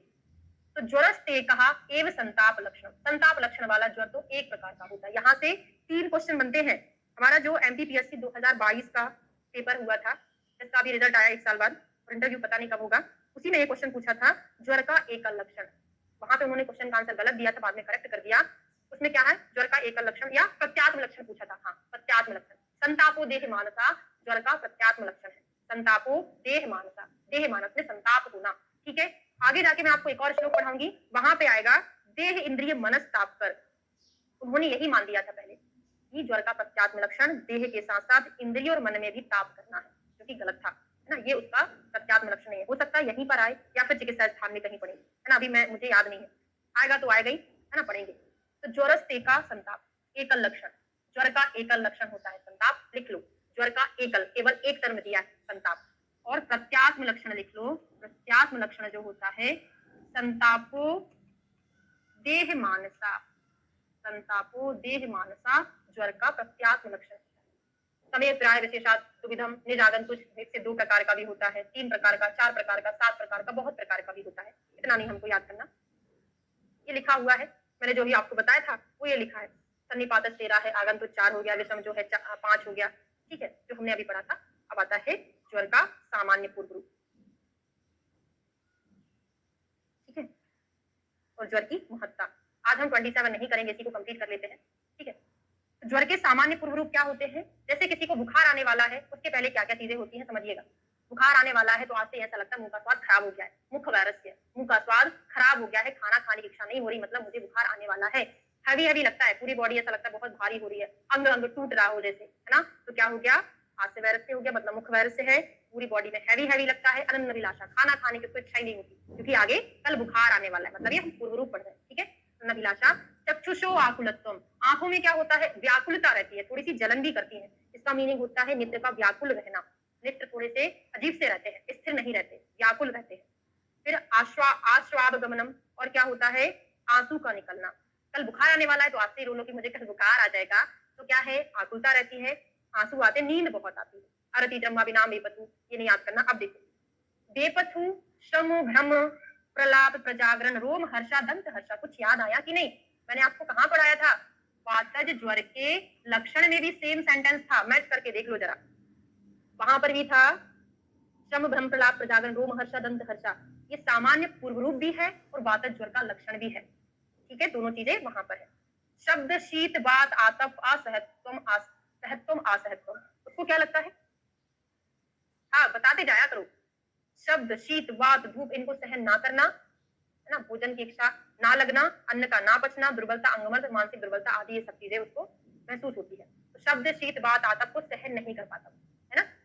अगर कोई उससे बोलेगा, बात करेगा, उसको अच्छा नहीं लगेगा, क्यों बोल रहा है, चिड़चिड़ हो जाते हैं ना। बुखार आ जाता है, लेकिन बुखार आने के पहले का है। ठंडा गर्म है, उसको अच्छा नहीं लगता है, आरोचक का कोई खाना नहीं पचेगा। और क्या होगा? दीर्घ सूत्रता, बहुत लंबा सूत्र। अब मैं यहाँ पे थोड़ा सा कोड बनाकर पढ़ाऊंगी, बाद में एक्चुअल में जो मीनिंग है उसको हम हिंदी से पढ़ लेंगे। अब यहाँ पे वो बहुत लंबा सोच रहा है। क्या लंबा सोच रहा है? अगर मुझे बुखार आ जाएगा, अगर बुखार आने के बाद मैं बहुत ज्यादा सीरियस हो गया, तो मेरी इतनी जमीन जायदाद है किसके नाम करूंगा, बहुत लंबा सोच रहा है बुखार आने के पहले ही। दीर्घ सूत्रता, आलस्य बहुत रहता है। उचितस्य कर्मणो हानि, और जो सही काम वो करता था वो नहीं करता। बुखार आने वाला रहता है, बुखार आ जाता है। मैं बुखार आने के बाद की चीजों से कोरिलेट करके बता रही हूँ। जिस व्यक्ति को बुखार रहता है वो सही काम कहाँ कर पाता है? गलत ही काम करता है। उचितस्य कर्मणो हानि। प्रतिपिता स्वकार्येषु, प्रतिपिता स्वकार्येषु का मतलब होता है अपने काम को पेंडिंग करता रहता है। हिम्मत ही नहीं है भाई, कैसे पढ़ाई करेगा? बुखार आ जाएगा तो बोलेगा कि आज का लेक्चर ना करके मैं कल कर लूंगा। तो प्रतिपिता स्वकार्येषु, अपने काम को पेंडिंग पेंडिंग छोड़ता जाता है। ठीक है, गुरु नाम वाक्येश अभ्यसूया, गुरु के वाक्यों में भी दोष दिखता है। जैसे कुछ बच्चों को बुखार आ गया है, वो देख रहे हैं क्लास, बोलेंगे मैडम पता नहीं कितना गंदा पढ़ा रही है, कुछ याद ही नहीं हो रहा है। गुरु के वाक्यों में भी क्या करेगा? दोष दिखेगा, है ना। बालेभ्य प्रदेशा, बालकों से, हाँ बिल्कुल, मानसिक मन पर ही होता है बुखार। संतापो देह मानसा, देह मानस में संताप करता है। तो बालेभ्यः प्रद्वेषः, बच्चों से बड़ी चिड़चिड़ होती है बुखार जब आता है कि बच्चा इधर क्यों खेल रहा है, आवाज कर रहा है, बालेभ्यः प्रद्वेषः। तो धर्मेश चिंता, खुद के धर्म की चिंता ही नहीं रहती है ना, नहाया धोया कुछ भी नहीं करेगा, पूजा पाठ नहीं करेगा, चिंता नहीं रहेगी, बहुत लंबा सोचेगा, दीर्घ सूत्रता, है ना, प्रतीप्ता स्वकार्येषु, काम को पेंडिंग पेंडिंग करता जाता है। ठीक, मधुरेभ्यः भक्षेभ्यः प्रद्वेषः, मीठी चीज अगर किसी को दे दो, बुखार चढ़ा है, रसगुल्ला जलेबी खिला दो, खाएगा क्या? बिल्कुल नहीं खाएगा, उसको तो हल्का बड़ी पसंद है। हल्का मतलब हल्का, अम्ल लवण और कटु पदार्थ, अम्ल लवण और कटु, कषाय नहीं है भाई, हल्का में अम्ल लवण और कटु अच्छे लगते हैं। इति ज्वर से पूर्व रूपाणी, ये ज्वर के पूर्व रूप है। अब एक बार हिंदी पढ़ लेते हैं। क्या था यहाँ से, मानसिक दुर्बल, दीर्घ सूत्री होना, वही बहुत लंबा सोचता है, दीर्घ सूत्रता, आलस हो जाता है, अभ्यस्त कार्यों का ठीक ना करना, अपने कार्यों को ठीक से नहीं कर पाता है, उच्चस्य कर्मणो हानि, प्रत्येक कार्य को उल्टा कर देता है, प्रतीपता स्वकार्येषु, अच्छा पेंडिंग नहीं है इसका मतलब, प्रतीपता स्वकार्येषु का मतलब होता है उल्टा करता है, अपने से श्रेष्ठ व्यक्ति का उचित वाक्यों में दो, जैसे गुरुनाम वाक्य प्रयोजन करके मैंने बताया था, ना मानना, बालकों से द्वेष करना, अपने नियमित नित्य धार्मिक कार्यों में विषय में ना सोचना, पुष्प की मालाओं को धारण, चंदन और उत्तम भोजन क्लेशदायक लगता है, खट्टा नमकीन कटु वस्तुओं को बड़ी अच्छी लगती है। इस प्रकार ये ज्वर का क्या हो गया, पूर्व रूप। अब होता है ज्वर का महत्व। ज्वर का महत्व क्या है, महेश्वर को प्रवास, ज्वर किससे उत्पन्न हुआ था, महेश्वर के प्रकोप से उत्पन्न हुआ था, ठीक है। और चिकित्सा स्थान में आप पढ़ोगे रुद्रकोप, रुद्र प्रकोप, है ना, महेश्वर रुद्र एक ही है, लेकिन चिकित्सा स्थान में उसको रुद्र को टर्म दिया है, वहीं पर एक कोड बताऊंगी। सर प्राण भताम प्राण हरो, सभी प्राणियों के प्राण को हरने वाला होता है, ये वाला आंसर उन्होंने दे दिया था टिक लगा के, ये क्या होता है, प्रत्यात्म लक्षण होता है इसकी, संतापो देह मानसा प्रत्यात्म लक्षण, देह इंद्रिय मनस ताप कर, देह इंद्रिय मन सभी को ताप हो जाता है, प्रज्ञा बलवण। अब ये दारुणा बहु दुष्ट चिकित्सा अध्यायम, ये तो कई बार मुझे लगता है प्रीवियस ईयर का पेपर उठा के देखो, कई बार पूछा है, दारुण व्याधि है, बहुत सारे उपद्रव हैं, दुष्ट किससे होता है, इसको देख के ऐसा लगता है ज्वर के लिए नहीं आया, राज्यक्षमा के लिए आया होगा, एड्स के लिए आया होगा, ऐसा लगता है ना देख के, लेकिन ये किसका है, ज्वर का है, बहुत दारुण व्याधि है। सर्व रोग अधिपति, अधिपति से कोड बना लो, ज्वर निदान फर्स्ट चैप्टर, इसी में तो मैंने आपको विमर्श में पढ़ाया था, सर्व विकारणम आमयम राजा, रोगपति बागभट ने सर्व विकारणम आमयम राजा, सुश्रुत का है, अधिपति कौन है, चरक है, सर्व रोग अधिपति बोला है। सज्वरा एव जायन्ते, सज्वरा एव म्रियन्ते, बड़ा अच्छा है, आदि और अंत में ज्वर उपस्थित होता है ना, जन्म हुआ तब और मरते समय, तो सज्वरा बुखार के साथ पैदा होता है, बुखार के साथ ही मर जाता है, इसको महामोह भी बोला है, निद्रा के लिए नहीं आया, महामोह ज्वर के लिए भी आया है, ठीक है। सर प्राण भ्रताम सज्वरा एवांते प्राणाद दत्ते, वही है, सभी प्राणियों में ज्वर अंत समय में उपस्थित होता ही है। अभी महामोह का मतलब क्या होता है, जैसे इस जन्म में मृत्यु हुई, हमको तो इस जन्म का अगले जन्म में भी याद रह जाता, लेकिन जो ज्वर होता है महामोह होता है, सभी व्यक्ति के मरण के समय बुखार रहता है ना, वो बुखार क्या करता है, उसको इस जन्म का सब कुछ भुला देता है, और जब अगले जन्म में पैदा होता है तब भी बुखार रहता है, तो जो पैदा माँ के गर्भ के अंदर रहता है उसको जो जो चीजें दिखाई सुनाई देती है वो सब भूल कर, है ना, बहुत सी चीजें याद भी रहती है ना, तो वो पैदा होता है तो उसको पिछले जन्म का याद नहीं रहता, इस कारण इसको महामोह बोला है, ठीक है। ज्वर महामोह स्वरूप वाला होता है, इसी महामोह से युक्त होने के कारण प्राणी मात्र अपने पूर्व जन्म के किए हुए कार्यों को कुछ भी स्मरण नहीं करते हैं, सभी स्थावर जांगम जीवधारियों का प्राण मृत्यु के समय में ज्वर के होने पर ही जाता है। चरक चिकित्सा अध्याय में हम पढ़ेंगे देह इंद्रिय मनस्तापी सर्व रोग अग्रजो बलि, चिकित्सा स्थान में पढ़ेंगे। और चरक ने मानसिक ताप का क्या लक्षण बताया है, ये भी चरक चिकित्सा अध्याय 3 में पढ़ेंगे, जो क्वेश्चन प्रीवियस ईयर में पूछा है। मानसिक ताप का लक्षण, वैचित्यम अरति ग्लानिर मना संताप लक्षण, मानसिक ताप, किसी के मन में बुखार है तो हमको कैसे पता चलेगा कि व्यक्ति के मन में बुखार है, वैचित्य बेचैनी होगी, अरति होगी, ग्लानि होगी, है ना, ये सब मन के ताप के लक्षण है। हाँ ठीक है, अब यहाँ पे कुछ ज्वरों के नाम और पढ़ेंगे, उसके पहले चिकित्सा सूत्र देख लेते हैं, विमर्श का भी पढ़ाऊंगी। पूर्व रूप दर्शने ज्वर आदो वाहितम लघु अशपनम, ज्वर के पूर्व रूप में सबसे पहले ज्वर के आदि में हमको लघु और अपतर्पण चिकित्सा कराना चाहिए। ज्वर अमाशय समुत्था, हाँ अभी बहुत इंपॉर्टेंट है कि ज्वर की प्रारंभिक अवस्था में सबसे पहले हमको लंघन या अपतर्पण क्यों कराना चाहिए। फिर एक सिंपल सा सिद्धांत होता है, जो भी विकार अमाशय से उत्पन्न होते हैं उन सभी में लंघन कराते हैं। क्यों कराते हैं, अमाशय में क्या होता है, अग्नि होता है, अग्नि की चिकित्सा में अगर आप लंघन कराएंगे तो क्या होगा, अग्नि दीप्त होगा, क्योंकि अग्नि मंद होने के कारण ही ज्वर उत्पन्न हुआ था। या फिर बागभट जी ने भी बोला है, क्या बोला है, रोगा सर्वे अपनी मंदाग्नो जायन्ते, सारे रोग जो होते हैं मंदाग्नि से ही होते हैं, इस कारण से ये तो स्पेशली अमाशय से उत्पन्न हुआ है, तो यहाँ पर हम क्या कराएंगे, लंघन और अपतर्पण कराएंगे। तो ज्वर के पूर्व में हल्का भोजन उपवास कराना चाहिए, क्योंकि ज्वर अमाशय से उत्पन्न होता है। इसके बाद दोषों के अनुसार कषायपान अभ्यंग स्नेहन विरेचन आदि को कराना है। और जीर्ण ज्वर में घृत का महत्व, जब चिकित्सा स्थान आएगा तब मुझे आप याद दिलाइएगा, ये वाला चीज मैं आपको वहां पर बताऊंगी। तो जीर्ण ज्वरेशु तो सर्वेशु सर्पिशा पानम प्रशस्यते, चिकित्सा स्थान का यही बता देती हूँ, वहां पर आएगा। यहाँ पर तो सेम सेंटेंस रहेगा, बस पयः प्रश्मनम परम, क्या रहेगा, पयः प्रश्मनम परम रहेगा। यहाँ पे सर्पिशापानम, निदान स्थान में जीर्ण ज्वर के लिए सर्पी श्रेष्ठ बताया है, चिकित्सा स्थान में जीर्ण ज्वर के लिए दूध श्रेष्ठ बताया है। अगर हमारे पास क्वेश्चन आया कि जीर्ण ज्वर में श्रेष्ठ क्या है, घृत है, दूध है, दोनों है, कोई नहीं, तो आंसर आपका क्या होगा, दोनों। अगर दोनों या बोथ ऑप्शन में नहीं है और आपको एक ऑप्शन चूज करना है तो कौन सा करोगे, चिकित्सा स्थान को प्रायोरिटी दोगे। क्यों? क्योंकि ऐसे क्वेश्चन जो है चिकित्सा स्थान से अटेंड किए जाते हैं, क्योंकि चिकित्सा के संदर्भ में हमसे बात कर रहा है, तो हम वहां पर फर्स्ट प्रायोरिटी किसको देंगे, पय को देंगे। ये चीज आपको समझ आ गई, क्लियर हो गया। अब देखते हैं घृत का प्रयोग सभी चीजों में करना, क्योंकि घृत जो है स्नेह होने के कारण वात दोष को, हाँ ये भी पूछा है, घृत स्नेह होने के कारण सर्पी स्नेह होने के कारण वात को, संस्कार के कारण कफ को, और शीतल होने के कारण पित्त को शांत करता है। किन गुणों के कारण किसको शांत करता है, स्नेह होने के कारण वात को, संस्कार का अनुवर्तन करने के कारण कफ को, और शीतल होने के कारण पित्त को शांत करता है। ठीक है, यथा प्रज्वलितम वेशम परिसिंचति वारिणा, उपमा पूछी जाती है, इसके संदर्भ में है, यथा प्रज्वलित वेशम परिसिंचति वारिणा नरा शांति अभिप्रेत्य यथा जीर्ण ज्वरे घृतम्। जिस प्रकार मनुष्य शांत करने के लिए जलते हुए घर का जल से सिंचन करते हैं, वैसे ही जीर्ण ज्वर की शांति के लिए घृत का प्रयोग किया गया है। घृत के लिए उपमा आई है, जिस प्रकार एक जलते हुए घर में पानी डाल देना तो वो आग बुझ जाएगी, उसी प्रकार जीर्ण ज्वर में घृत काम करता है। लिखा है, ना अन्य स्नेह तथा कश्चित संस्कार अनुवर्तते यथा सर्पे रतः सर्पी सर्व स्नेह उत्तमामता। ये रेफरेंस पूछा गया है और बच्चे क्या लगा के आते हैं, चरक सूत्र स्थान का 13वां चैप्टर स्नेह के बारे में दिया है, सभी स्नेह में उत्तम होता है, तो वही लगा के आ जाते हैं, जो कि गलत है। कहाँ का है ये, निदान स्थान का है। ना अन्य स्नेह तथा कश्चित संस्कार अनुवर्तते, घर से अच्छा संस्कार का अनुवर्तन कोई भी नहीं करता है ना, सभी स्नेहों में उत्तम होता है। तो लिखा, घृत स्नेह होने के कारण वात का, शीत होने के कारण पित्त का, अपने तुल्य गुण वाले कफ दोष का संस्कार से नष्ट करता है। जैसा घृत संस्कार का अनुवर्तन करता है वैसा कोई भी नहीं करता है, अतः सभी स्नेहों में घृत को उत्तम माना। और त्रिविधा नाम पर्याय पंचविधा गदम गद लक्ष्मण पंचविधम ब्रह्म मत याद करो। इस प्रकार हमारा ये पूरा चैप्टर कंप्लीट होता है। अब थोड़ा सा जानवरों के बारे में लिख लो, फिर क्लास को खत्म करेंगे। 27 हमारा हो नहीं पाया ना। चलिए, अलग अलग लोगों में बुखार आ जाए तो उसको हम क्या उपमा देते हैं, क्या टर्म देते हैं, इसको लिख लो। हाथी को बुखार आ जाए तो हाथी को अपन क्या बोलेंगे, हाथी को पाकल हो गया, हाथी को पाकल हो गया, मतलब हाथी को पाकल बुखार हो गया। ठीक है, याद कर लो, अगर हाथी को बुखार आ जाए ना तो पागलों के जैसे घूमता रहता है, पागल। घोड़ा को हो जाए तो उसको हम बोलते हैं अभिताभ। चलो बसंती, शोले मूवी देखी है ना, बसंती घोड़ा लेके आती है, अमिताभ बच्चन उस पर बैठता है, तो वहीं से याद हो जाएगा घोड़े पर कौन बैठता है, अमिताभ बच्चन बैठता है।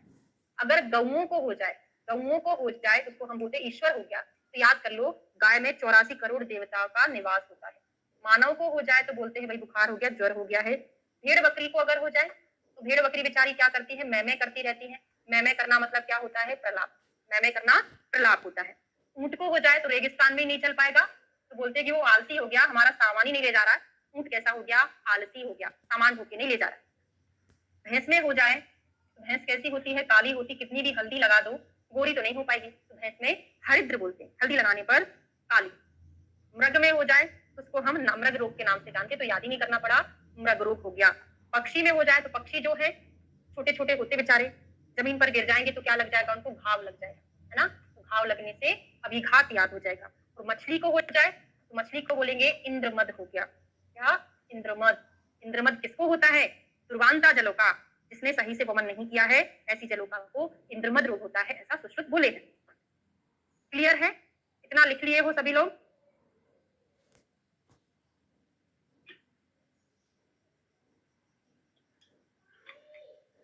लिख लिए हैं, बता दो, फिर क्लास को एंड करते हैं। याद भी हो गया होगा ना। हाथी पागल हो गया, अमिताभ बच्चन घोड़े पे बैठा, गऊ में हो जाए तो ईश्वर हो गए, लीच को इंद्रमद होता है, मानव को ज्वर है, भेड़ बकरी मैमे मतलब प्रलाप करती हैं, ऊंट आलसी हो गया है, भैंस को हल्दी लगाई तो गोरी भी नहीं हुई, मृग को मृग रोग, पक्षी अभिघात, और मछली को इंद्रमद। ठीक है, विमर्श से लिखा दिया। ठीक है, चलिए चीजें और रह गई भाई। भूमि को अगर हो जाए तो ऊसर, ओके, और वृक्ष को हो जाए तो कोटर। 4-5 चीजें रह गई हैं, लिख लो जरा, है ना, स्किप हो गया। आवाज आ रही है, चलो 2 और लिख लो, 2 3 4 और रह गए। पक्षपात करते हैं, है ना, मच्छरदानी लगा के सो जाते हैं, कीट पतंगों से पक्षपात कर देते हैं। सर्प को अगर हो जाए, इतने जल्दी को अगर हो जाए तो बोलते हैं, जैसे अक्षक सर्प होता है ना, ऐसे अक्षक सर्प हो जाएगा। ठीक है, जल में अगर हो जाए तो जल नीला नीला दिखते तो बोलेंगे कि जल को बुखार हो गया, नीला नीला दिख रहा है, नीली का। भूमि में अगर हो जाए तो भूमि बंजर हो जाती है, उपजाऊ नहीं होती ना, तो उसको हम ऊसर कहते हैं। और वृक्ष में कोटर हो जाए, वृक्ष में अगर हो जाए तो उसको हम क्या बोलते हैं, कोटर। जैसे आप रास्ते ना, तो आप बोलना इस वृक्ष को बुखार चढ़ गया। पैरासिटामोल का स्प्रे भी आप करके आ सकते हैं। ठीक है, अब हो गया रक्तपित्त निदान। ज्वर के बाद रक्तपित्त का वर्णन किया है। तो प्रथम अध्याय में रोगों में प्रधान होने के कारण ज्वर का वर्णन किया है। उसके बाद रक्तपित्त का ही वर्णन क्यों किया गया है, इसका ये आंसर दिया उन्होंने कि ज्वर के बाद रक्तपित्त होता है। आप जब उत्पत्ति पढ़ोगे रोगों की तो वहां पे ज्वर के संताप से रक्तपित्त उत्पन्न हुआ है। ज्वर संतापाद रक्तपित्तम उदीरयति, इस कारण से ज्वर के बाद रक्तपित्त का वर्णन किया है। अतः ज्वर के बाद ही इसका वर्णन अभिष्ट हुआ है। और दूसरी बात यह भी है कि ज्वर की तब तक उत्पत्ति नहीं होती जब तक कि पित्त का प्रकोप नहीं होता। अतः बढ़ा हुआ पित्त ही शरीर में ऊष्मा लाता है। वैसे ही जब बढ़ा हुआ पित्त रक्त को दूषित करता है तो रक्तपित्त नामक रोग होता है। अर्थात पित्त प्रकोप से और रक्तपित्त दोनों रोग होते हैं। ठीक है, इतना याद करो। अब तो एक चीज याद रखो कि ज्वर के बाद रक्तपित्त की उत्पत्ति हुई, ज्वर के संताप से रक्तपित्त उत्पन्न हुआ, इसलिए रक्तपित्त का दूसरे नंबर पर वर्णन किया गया। रक्तपित्त को लोहित पित्त की संज्ञा किस आचार्य ने दी है, क्वेश्चन पूछा जाता है। तो रक्त मतलब ही होता है लोहित, रक्त लोहित का पर्याय होता है। आचार्य चरक ने रक्तपित्त को लोहित पित्त की संज्ञा दी है। इस प्रकार दूषित पित्त को रक्तपित्त इस नाम से कहा गया है, उसकी व्याख्या की जाती है। अब किन कारण से रक्तपित्त रोग होता है, यहाँ पे अधिकतर वो कारण होंगे, कौन से कारण होंगे जिनसे पित्त का प्रकोप होता है ना? और पित्त के प्रकोप का कारणों से ही रक्त का भी प्रकोप होता है। तो सारे कारण यहाँ पर पित्त और रक्त को लेके हैं, लेकिन कुछ चीजें डिफरेंट है, उनको हम थोड़ा सा ध्यान से समझें। ठीक है, तो उष्णम उष्ण तीक्ष्णम अपि अन्य जातम है ना, जो बहुत ज्यादा उष्ण है, तीक्ष्ण है, इस प्रकार के आहार विहार अगर कोई सेवन कर रहा है। निष्पाप, निष्पाप का मतलब सेम जो होती है ना, निष्पाप उसी का सेम होता है ना, निष्पाप कभी तो बड़े थे। हाँ, सेम सेम को निष्पाप बोलते हैं। इसका कुलत नाम ही दिया गया है। कुलत क्या होता है, अम्ल पित्त जना नाम। और दही, दही दधी मंड। अब आप बोलोगे मैडम दही जो होता है इससे तो कफ भी बढ़ता है, तो दही से कफ भी बढ़ता है, लेकिन दही पित्त को ही प्रकोपित करता है क्योंकि ये उष्ण होता है ना। तो दही दही मंड इनका सेवन करने से और शुष्क शाक, सूखी हुई शाक का सेवन करने से, और जितनी भी संधान वाली कल्पना है, संधान वाली कल्पनाओं का रस कैसा होता है, खट्टा होता है। खट्टा होने के कारण क्या करता है, पित्त को बढ़ाता है, रक्त को भी प्रकोपित करता है, दोनों चीजों को प्रकोपित करता है। ठीक है, सुरा सौवीर तो शोधक मैरे मेदक मूलक शुक्त कुबल बदल अम्ल प्रधान अनुपालन, कुल मिला के जो खट्टी चीजें होती है वो, और बहुत ज्यादा इंपॉर्टेंट है। उष्णाभि तप्तो व अति मात्रा अति विलंब व अमम पया पिबती। आप गर्मी में कहीं से आए हुए हैं ना, गर्मी में धूप में आप बहुत देर से थे और आप घर आए हुए हैं तपने के बाद, उष्णाभि तप्तो बहुत ज्यादा उष्मा में आप तप गए हैं और आपने अति मात्रा में पय का पान कर लिया है, बहुत ज्यादा मात्रा में दूध पी लिया है, ये रक्तपित्त का निदान होता है। बहुत इंपॉर्टेंट। हाँ बिल्कुल ठीक है, उष्णाभि तप्तो व अति मात्रा अति विलंब व अमम पयम पिबती, अच्छे से याद रखना क्योंकि मैं आगे जाके पूछूंगी धूप में तपने के बाद नहा लेने से कौन सा होता है, स्नेह पान करने के बाद शीतल जल पी लेने से कौन सा रोग होता है। ठीक है, और अधिक मात्रा में नवोदक रोग होता है। ठीक है, और अधिक मात्रा में नवोदक पीने से कौन सा रोग होता है, ये तो आपको याद रखना है। हमने पहला पॉइंट याद रखा कि अगर गर्मी से आप तप के आए और आपने दूध पी लिया है तो रक्तपित्त का निदान होता है। एक चीज अच्छे से याद रखो, बाकी जब आएगा तो मैं बता दूंगी। यहाँ पे इतना नहीं, क्योंकि निदान से इतना ज्यादा क्वेश्चन नहीं बनता है, आपको ये पॉइंट और ये वाला पॉइंट अच्छे से याद रखना। ठीक है, अब रक्तपित्त की निरुक्ति क्या होती है, संप्राप्ति का क्वेश्चन पूछा जाने लग गया है, जो पिछली 2023 है उसमें ज्वर की संप्राप्ति का क्वेश्चन पूछा जाने लग गया है, जो पिछली 2023 है उसमें ज्वर की संप्राप्ति पूछी थी, और एक किसकी पूछी थी, रक्तपित्त की पूछी थी। क्या ज्वर और रक्तपित्त की दोनों की संप्राप्ति के दो क्वेश्चन आए थे अरेंज करने के लिए। मैं सही बोल रही हूँ, रक्तपित्त का पूछा था कि पांडु का पूछा था, एक बार जरा कंफर्म कर दो। तो संसर्गात लोहित प्रदूषणात लोहित गंध वर्ण अनुविधानाच पित्तम लोहित पित्तम क्या दक्षते। अच्छा, पांडु की पूछी थी, ठीक है ना, ज्वर की और पांडु की संप्राप्ति पूछी। तो रक्तपित्त की निरुक्ति क्या है, उस पित्त को संसर्ग के कारण, रक्त को दूषित करने के कारण, रक्त के साथ गंध और वर्ण को धारण करने के कारण रक्तपित्त कहा जाता है। रक्तपित्त की उन्होंने निरुक्ति ऐसे बताई है कि जो पित्त होता है रक्त को दूषित कर देता है, इस कारण से इसको रक्तपित्त कहा गया है।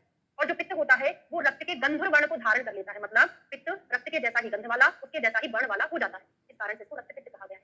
आपको याद क्या रखना है, क्वेश्चन ऐसा पूछा जाता है कि पित्त रक्त के किन गुणों को दूषित करता है, तो एक ट्रिक बना लो गम, वैसे नॉर्मली भी आप याद रख सकते हो, गंध और वर्ण को दूषित करता है पित्त। ठीक है, अब आते हैं रक्तपित्त के पूर्व रूप।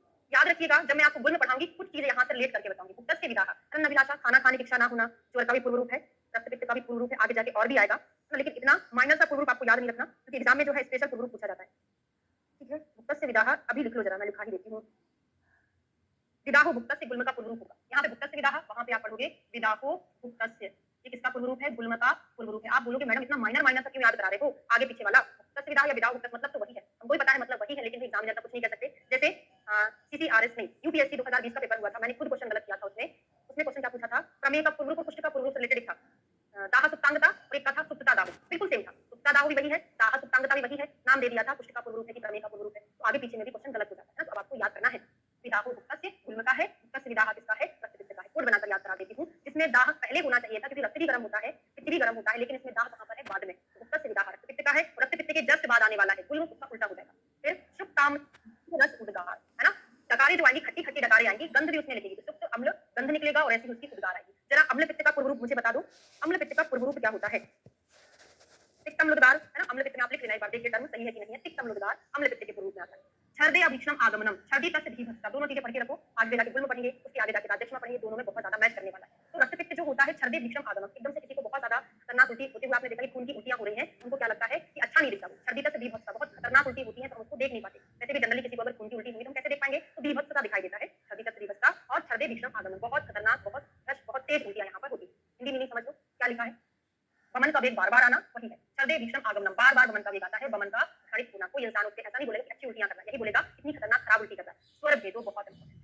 गात्राणाम स्वर भेद जो है रक्तपित्त का पूर्व रूप भी है, आगे जाके मैं आपको पढ़ाऊंगी, उपद्रव भी होता है ना। स्वर भेद पूर्व भी होता है रक्तपित्त का और उपद्रव भी होता है। गात्राणाम सलिलम वदनम कुछ नहीं याद करना। लोह लोहित मत्स्य आम गंधित्वम, उसके मुख से कौन कौन सी गंध आती है, 3-4 चीजें याद कर लो। लोह मतलब लोहे के जैसा, लोहित मतलब रक्त के जैसा, मछली के जैसा, और आम गंधी, 4 गंध आती है। लोह, लोहित, मछली और आम के जैसी गंध आती है। यहाँ पे एक चीज और लिख लो, आचार्य सुश्रुत ने ओनली बोला है लोह गंधी, मुंह से केवल लोह की गंध आएगी। बाघभट्ट का और लिखेंगे हम, बागवत जी ने बोला है लोह लोहित, बाघभट्ट का लोह लोहित मत्स्य आम, मत्स्य आम गंधास्यत्वम, गंधास्यत्वम, गंधास्य आधा सा और या है यहाँ पे, सही लिखना। गंध आम गंधास्य आधा सा या उत्तम, ठीक है। भागवत ने लोह लोहित मत्स्य आम गंधास्यत्वम बोला, इन्होंने क्या बोला, लोह लोहित मत्स्य आम गंधित्वम। इब बिल्कुल सेम है, कितना सा डिफरेंस है, इब का डिफरेंस है। तो एक कोड बना दूं मैं, इब क्या लिखोगे, इब में ई वाला लिख लेना, ई वाला लिख लेना। तो चरक के श्लोक में ई आया है, आप बोलोगे मैडम कितना सा ई है और आप कितना बड़ा कोड बना रही हो याद कराने का। ई फॉर इंद्रिय स्थान, ई फॉर इंद्रिय स्थान किसका है, संहिता भागवत में नहीं आता इंद्रिय स्थान, तो याद रहेगा इब वाला श्लोक चरक का है, आस्यत्वम वाला श्लोक भागवत का है। और लोह गंधी किसने बोला है, सुश्रुत ने बोला है। फिर रक्त हरित हारित्वम, अंग अवयव के अंग अवयव जो है, मूत्र मल स्वेद जो भी चीजें हैं, जितने भी मल हैं, सभी रक्त हारित कलर के हो जाएंगे। फिर अंग वेदना और बाकी तुमको याद नहीं है। क्या क्या याद किया हमने, उत्तर से विदा, शुक्त अम्ल तिक्त अम्ल उद्गार किसका था, अम्ल पित्त का रूप है। यहाँ पे शुक्त अम्ल गंध रस उद्गार है। छर्दे आभीषण बार बार उल्टी होती है, उल्टी अच्छी नहीं लगती है, छर्दी तक विभक्ता हो गया। स्वर भेद पूर्व भी है और उपद्रव भी है। लोह लोहित गंध मत्स्य आम गंधे सत्वम, इब वाला चरक का, आस्यत्वम वाला बाघभट्ट का, लोह गंधी किसका हो जाएगा, सुश्रुत का हो जाएगा। यहाँ तक सभी बच्चों को क्लियर हो गया, आगे बढ़ चले। अब आता है रक्तपित्त के उपद्रव। आजकल एग्जामिनर क्वेश्चन ऐसा सोचता है कि मैं कितना टफ बना दूं तो बच्चे ना कर पाए, है ना, ऐसा टफ बनाने की कोशिश करता है। तो अब याद करते हम चलेंगे यहीं से कि रक्तपित्त के उपद्रव कितने होते हैं, 11 होते हैं। मैंने आपको ज्वर के उपद्रव नहीं लिखा है, ज्वर के उपद्रव इधर नहीं, मैं चिकित्सा स्थान में लिखाऊंगी, वहां पे चक्रपाणी का रेफरेंस है ना। जब मैं आपको ज्वर चिकित्सा पढ़ाऊंगी वहां पे आचार्य चक्रपाणी का रेफरेंस देखिए, वहां पे ज्वर के उपद्रव पढ़ेंगे। यहाँ पर मेरे पास भी नहीं लिखा, वही लिखा दूं, ठीक है। अभी हम रक्तपित्त के उपद्रव पढ़ते हैं। यहाँ से ऐसा क्वेश्चन बनेगा निम्न में से कौन सा नहीं है, तो 11 के 11 आपको याद करना है। अभी दौर्बल्य आ जाना बहुत ज्यादा कॉमन है, सब जगह कॉमन। दौर्बल्य आजा, डबल ए जे ए, तो दौर्बल्य से क्या होगा, दौर्बल्य हो जाएगा। ए फॉर क्या हो जाएगा, आरोचक, ए फॉर क्या होगा, अविपाक, जे से हो जाएगा ज्वर, ए से हो जाएगा अतिसार, ठीक है। आप बोलोगे कैसे ट्रिक बना रहे हैं, है ना, ए से तो बहुत सारी चीजें, लेकिन आप बार बार डिकोडिंग के साथ पढ़ेंगे, याद हो जाएगा। ये जो 1 2 3 4 5 है ना, बहुत सारे रोगों में अभी कॉमन आने वाले हैं, ठीक है। दौर्बल्य आजा, आरोचक, अविपाक, ज्वर, अतिसार। बाकी के हमको कितने याद हो गए हैं, अभी 5 याद हो गए हैं, हमको 6 और याद करना है। तो एक कोड बना लो, पांडे को खांसी हुई, कोई पांडे था, है ना, एक पांडे जी थे, तो पांडे को क्या हो गई थी, खांसी हो गई, बहुत ज्यादा खांसी हुई पांडे को, और उसको खांसी के साथ साथ क्या हो गई, श्वास भी बढ़ने लगी। तो पांडे को खांसी और श्वास हो गया। अब खांसी होगी, श्वास होगा, तो हमारा कहाँ का इन्वॉल्वमेंट होगा, भी गले का इन्वॉल्वमेंट होगा ना। तो उसके क्या हो गया, इससे गले में शोफ हो गया, इससे उसके गले में क्या हुआ, शोफ हो गया। शोफ का एक भाई कौन होता है, शोष होता है। तो शोफ और शोष दोनों हो गया और उसकी आवाज बदल गई, आवाज बदल गई। तो ट्रिक को भी हमेशा समझकर याद करिएगा, अगर याद समझे याद नहीं करना है। तो पांडे को काश और श्वास हुआ था, यहाँ पे टिक्का नहीं हुआ था, काश और श्वास हुआ था, जिससे उसका गला शोफ हो गया था। शोफ के साथ शोष भी याद रखेंगे, अगर ये सारा गले में हो रहा है ना, उसकी आवाज बदल जाएगी। हाँ, चक्रपाणी के 10 उपद्रव है ज्वर के, वो मैं आपको बाद में याद कराऊंगी, है ना, जब बच्चे के साथ या फिर लास्ट में याद दिला देना, दिखा दूं। तो पांडे से आपको याद करना है पांडु। तो रक्तपित्त का एक उपद्रव क्या है, पांडु। खांसी हुई से तो क्या हो जाएगा, काश, श्वास से हो जाएगा श्वास, शोफ से हो जाएगा शोफ, शोष से हो जाएगा शोष, और आवाज बदल गई मतलब हो जाएगा स्वर भेद। 1 2 3 4 5 6 आपको ऐसे याद हो जाएंगे। फटाफट एक बार रिवाइज कर लो मेरे साथ में। दौर्बल्य आजा, दौर्बल्य, आरोचक, अविपाक, ज्वर, अतिसार, पांडे को मतलब पांडु रोग, काश, श्वास, शोफ, शोष और स्वर भेद, इतना सबको याद हो गया। आगे बढ़ चले। 11 के 11 उपद्रव आपको टिक ऑफ टंग याद होना चाहिए, क्योंकि जो चीज आना ही है वो आना ही है ना, तो याद तो आपको करनी पड़ेगी। अगले क्वेश्चन पर बढ़ते हैं, रक्तपित्त के मार्ग कितने होते हैं। तो मार्गौ पुनः दो ऊर्ध्व चा अधा। अगर मैं आपसे पूछूं क्वेश्चन कि धोर्दक भेद से, मार्ग भेद से रक्तपित्त कितने प्रकार का होता है, 2 प्रकार नहीं लगता, वो 3 प्रकार लगता है, क्योंकि लास्ट में उसको उन्होंने इंक्लूड किया है। आगे जाके ये क्वेश्चन आएगा, श्लोक में आएगा, है ना। तो क्या है, रक्तपित्त का अगर हमसे पूछे मार्ग भेद से कितने प्रकार होते हैं, 3। कौन कौन सा, ऊर्ध्व रक्तपित्त, अधो रक्तपित्त और एक उभयज रक्तपित्त होता है, ठीक है। उभयज मतलब त्रियक टाइप का, उभय मार्ग के त्रियक टाइप का रक्तपित्त होता है। अब यहाँ से एक और क्वेश्चन बनता है कि रक्तपित्त के भेद कितने होते हैं। कितने भेद होते हैं, अष्टोदरी अध्याय में आपको पढ़ाए हैं हम। क्या पढ़ाए हैं, किशोर, ई फॉर क्लास, शो फॉर शोध, आर फॉर रक्तपित्त। किशोर के 3 भेद, क्लास शोध रक्तपित्त के 3 भेद होते हैं। तो वही से आंसर अटेम्प्ट होता है। जो मार्ग भेद से रक्तपित्त है ना, वही का वही रक्तपित्त के भेद होते हैं। तो 2 मार्ग कौन कौन से होते हैं, एक ऊर्ध्व होता है और एक अधो होता है, ठीक है। ऊर्ध्व वाले में किसका संसर्ग होता है, रक्तपित्त 2 मार्ग का है, एक ऊपर से दूसरा नीचे से। अधिक कफ वाले रक्तपित्त में कफ के संसर्ग से ऊपर जाता है, तो कहां से निकलता है, पूरा हमारा ऊर्ध्व वाला, कान, नाक, नेत्र, मुख, नासिका से। वायु का जो होता है, वात का संसर्ग जो नीचे से निकलता है, मूत्र, गुदा, मांस से निकलता है। और अधिक कफ और वात प्रधान कफ वात के संसर्ग से ऊपर एवं नीचे दोनों मार्ग से पहुंचता है, दोनों मार्ग पहुंचकर वह शरीर के सभी तके हुए सभी छिद्रों से निकलता है, जिसको हम पेट गति।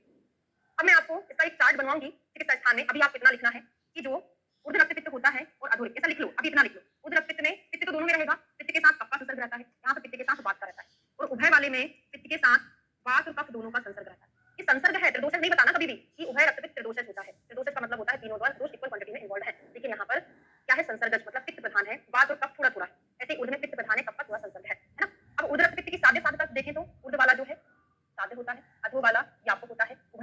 कैसा होता है, असाध्य। सबसे ज्यादा इंपॉर्टेंट क्वेश्चन रीजनिंग यहाँ से बनता है। अनुबंध, हाँ बिल्कुल अनुबंध बोल सकते हैं, संसर्ग को ही अनुबंध हम बोल सकते हैं। ठीक है, अब यहाँ पे ऊर्ध वाले में हम क्या देते हैं, प्रतिमार्ग हरण चिकित्सा करते हैं। ऊर्ध वाले में हम प्रतिमार्ग विरेचन कराएंगे और अधो वाले में हम प्रतिमार्ग वमन कराएंगे। और यहाँ पर हम कोई चिकित्सा नहीं कर सकते हैं वमन विरेचन में, ये विरुद्ध उपक्रम होता है। इसकी साध्य साध्यता का रीजनिंग बहुत ज्यादा इंपॉर्टेंट है, आगे जब थ्योरी में आएगा तब मैं आपको बताती हूँ। ठीक है, आगे बढ़ते हैं। साध्य साध्यता तो लिखा है, ऊर्ध वाला जो है साध्य है, इसमें हम विरेचन कराते हैं। ठीक है, और इसकी औषधि बहुत ज्यादा मात्रा में, अब ये बताने वाली। अधो वाला कैसा होता है, व्यापक होता है, जिसमें हम वमन कराते हैं, जिसकी औषधि कैसी होती है, कम होती है। और उभय वाला असाध्य होता है, क्योंकि इसमें हम वमन विरेचन आदि नहीं करा सकते। फिर मार्गों में रक्त ऊपर के मार्गों से निकलता है, वह साध्य है। क्यों साध्य है, ऊर्ध वाला साध्य क्यों बताया उन्होंने, क्योंकि हम उसमें विरेचन कराते हैं ना, पित्त के लिए विरेचन। ये मैं आपको अभी समझा ही देती हूँ, वैसे समझ में नहीं आएगा।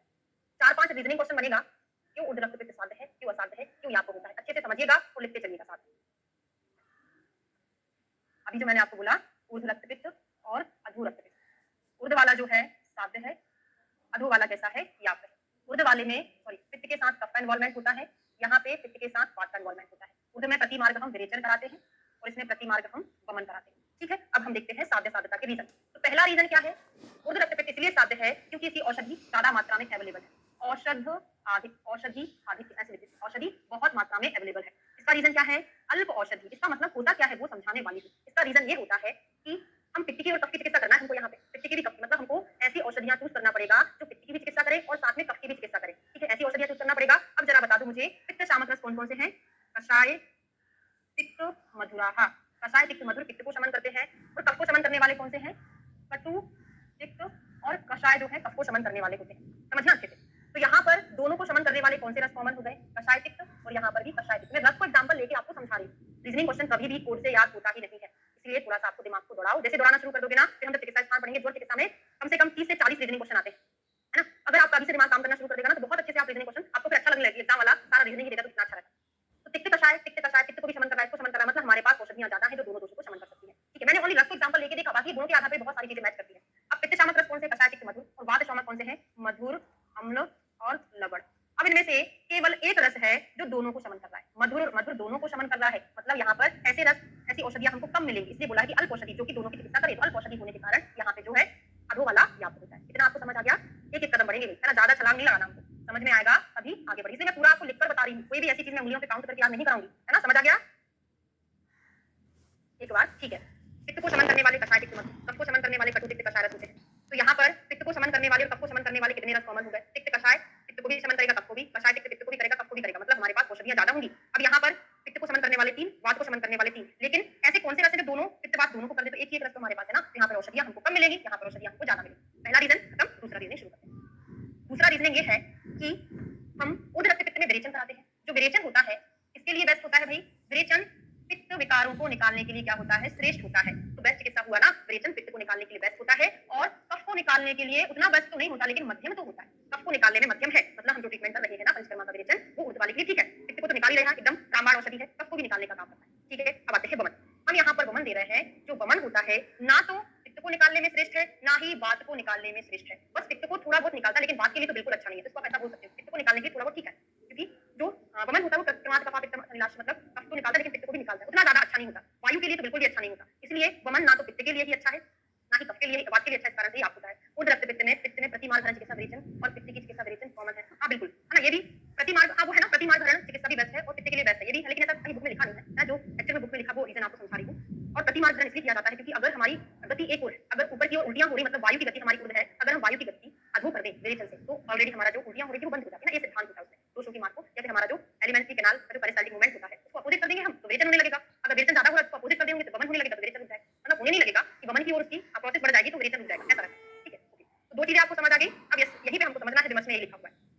देखो, पित्त को निकालने के लिए विरेचन अच्छी औषधि और ऊर्ध्व रक्त पित्त की बहुत सी औषधियां हैं जो अधोभाग से निकलता है वह रक्त पित्त याद, क्योंकि वह वमन साध्य है। इसकी औषधियां बहुत कम मात्रा में है और उभय भाग से रक्त निकलता है वह पित्त असाध्य, क्योंकि दोनों मास रक्त पित्त जाने पर विरेचन नहीं दिया जाता। जो मैंने समझाया वही लिखा। अब विमर्श और समझो। ऊपर से आने वाले रक्त पित्त को साध्य माना क्योंकि उसमें कफ प्रधान होता है। प्रतिमार्ग हरणम रक्त पित्तम विधि के अनुसार ऊर्ध्व में हम विरेचन कराते हैं, अधो में वमन कराते हैं। विरेचन साध्य होने से ऊर्ध्व रक्त पित्त साध्य, क्योंकि विरेचन पित्त नाशक है और ऊर्ध्व में कफ साथ होता है, उसे भी नष्ट करने में सहायक है। विरेचन कारक औषधि भी अधिक मिलती है और कफ के शुद्ध हो जाने पर कषाय स्वादु, ये आपको यहाँ से बिल्कुल याद नहीं करना, ये मैं आपको चिकित्सा स्थान में पढ़ाऊंगा। अभी जो मैंने आपको पढ़ाया बस उतना ही याद रखो, केवल ये, है ना, ये पूरा एक्सप्लेनेशन आपको चिकित्सा स्थान में मिलेगा। ठीक है, और दो चीजें अभी श्लोक में आने की वाली होंगी शायद, मधुर वाला, तो मैं यहीं पे पढ़ा दूंगी, हो सकता है। ठीक है, यहाँ पे पे विमर्श इसलिए पढ़ने को नहीं बोले क्योंकि हमको कंफ्यूज कर देता है ना, तो इसको यहाँ से नहीं पढ़ना है। मैं आपको चरक और वाग्भट का लिखकर याद कराऊंगी। रक्त पित्त का वित्तपुष्ट निदान, वित्तपुष्ट मतलब होता है दूध का निदान। जैसे रक्त पित्त प्रकोपास्तु खलुपुरा दक्ष योग यज्ञ गोध्वंस, दक्ष प्रजापति का जब यज्ञ का विध्वंस हुआ था, यज्ञ के नष्ट होने पर रुद्र ने कोप किया था। भगवान शंकर ने जो कोप किया था ना, उसकी अमर रूपी अग्नि से संतप्त शरीर प्राण वाले प्राणियों में ज्वर के बाद रक्त पित्त हुआ। बात समझे, महेश्वर कोप बोले, रुद्र कोप बोले तो किसकी उत्पत्ति है, वो ज्वर की है, महेश्वर कोप या रुद्र कोप। लेकिन रुद्र कोप मर्शाग्नि, रुद्र कोप क्या, रुद्र ने जो कोप किया था उसकी जो अमर रूपी अग्नि थी उससे रक्त पित्त हुआ है, डायरेक्ट कोप से नहीं हुआ। इसको याद करेंगे, ठीक है। चिकित्सा सूत्र देखते हैं। दावाग्ने पतितस्य आत्यायिक अत्याशु प्रशांत। इस प्रकार एक घर जल रहा है ना, क्या बोला है, दावाग्नि की तरह यदि रक्तपित्त रोग आपतित हो तो आत्यायिक इस रोग की शांति का प्रयत्न मात्र देश काल का विचार करके संतर्पण के द्वारा मृदु मधुर शीतल तिक्त और कषाय रस प्रधान वाले भोजन देना। संतर्पण अपतर्पण चिकित्सा जो है करना है संतर्पण के द्वारा या अपतर्पण के द्वारा करेंगे। परिषेक है, ऊपर से जल गिराकर ना अवगाहन में बैठना, स्पर्श वमन द्वारा ही चिकित्सा करना चाहिए। ठीक है, यहाँ पे स्पर्श चिकित्सा बड़ा इंपॉर्टेंट है। स्पर्श चिकित्सा हम कहीं और भी पढ़ेंगे है ना। स्पर्श चिकित्सा कहाँ पे पढ़ेंगे जरा बताएगा कोई मुझे, सूचना में आता है क्या, मुझे थोड़ा सा डाउट है। स्पर्श चिकित्सा यहाँ पर भी है, शीतल चीजों से उसको स्पर्श करना स्पर्श चिकित्सा कहलाता है। अब यहाँ पे जो मैंने आपको समझाया था लिखकर, क्या लिखकर समझाया था, विरेचन के लिए पित्त विरेचन श्रेष्ठ होता है ना, वो यहाँ पे श्लोक में लिख दिया है। यहाँ पे रेफरेंस पूछा जाता है कि कहाँ का रेफरेंस है। विरेचनम तु पित्तस्य जयार्थे पदम औषधम, जो विरेचन होता है पित्त को जय करने में बेस्ट होता है। अच्छा, कृष्णा में आता है, ठीक है। तो स्पर्श चिकित्सा यहाँ पर भी है, कृष्णा में भी है। और यस्य तत्रान्वय श्लेष्मातस्य च अधम स्मृतम, और श्लेष्मा के लिए भी उतना ज्यादा अधम नहीं होता। ठीक है, फिर क्या लिखा है, जो ऊर्ध्व भाग से निकलता हुआ रक्त पित्त साध्य है, क्योंकि उसमें विरेचन दिया जाता है और उसकी औषध बहुत सी है। विरेचन पित्त को विजय करने के लिए उत्तम है, और उसमें जो कफ का संबंध होता है उसके लिए विरेचन मध्यम है। ऊर्ध्व रक्त पित्त में मधुर औषधि उपयोगी होती है, ऊर्ध्व रक्त पित्त साध्य होता है। अब देखो बात समझो मेरी, यहाँ पर क्या लिख दिया है, जो मैंने आपको पढ़ाया था पूरा वही लिखा है। विरेचन पित्त के लिए श्रेष्ठ है, कफ के लिए मध्यम है। ठीक है, अब यहाँ पर एक टर्म आ गया, भवेदवगाहम मधुरम चेन भेषजम, मधुर औषधि ऊर्ध्व वाले में श्रेष्ठ, ऊर्ध्व वाले की चिकित्सा भी होती है। तो यहाँ पर जो मधुर औषधि है, कषाय तिक्त मधुरा यहाँ पर है मधुर, और मधुर कफ को भी शमन करता है। आप बोलोगे मैडम मधुर रस कफ को शमन क्यों करेगा, ये आपका क्वेश्चन बनना चाहिए। मधुर पित्त को तो कर रहा है, लेकिन मधुर कफ को क्यों करेगा।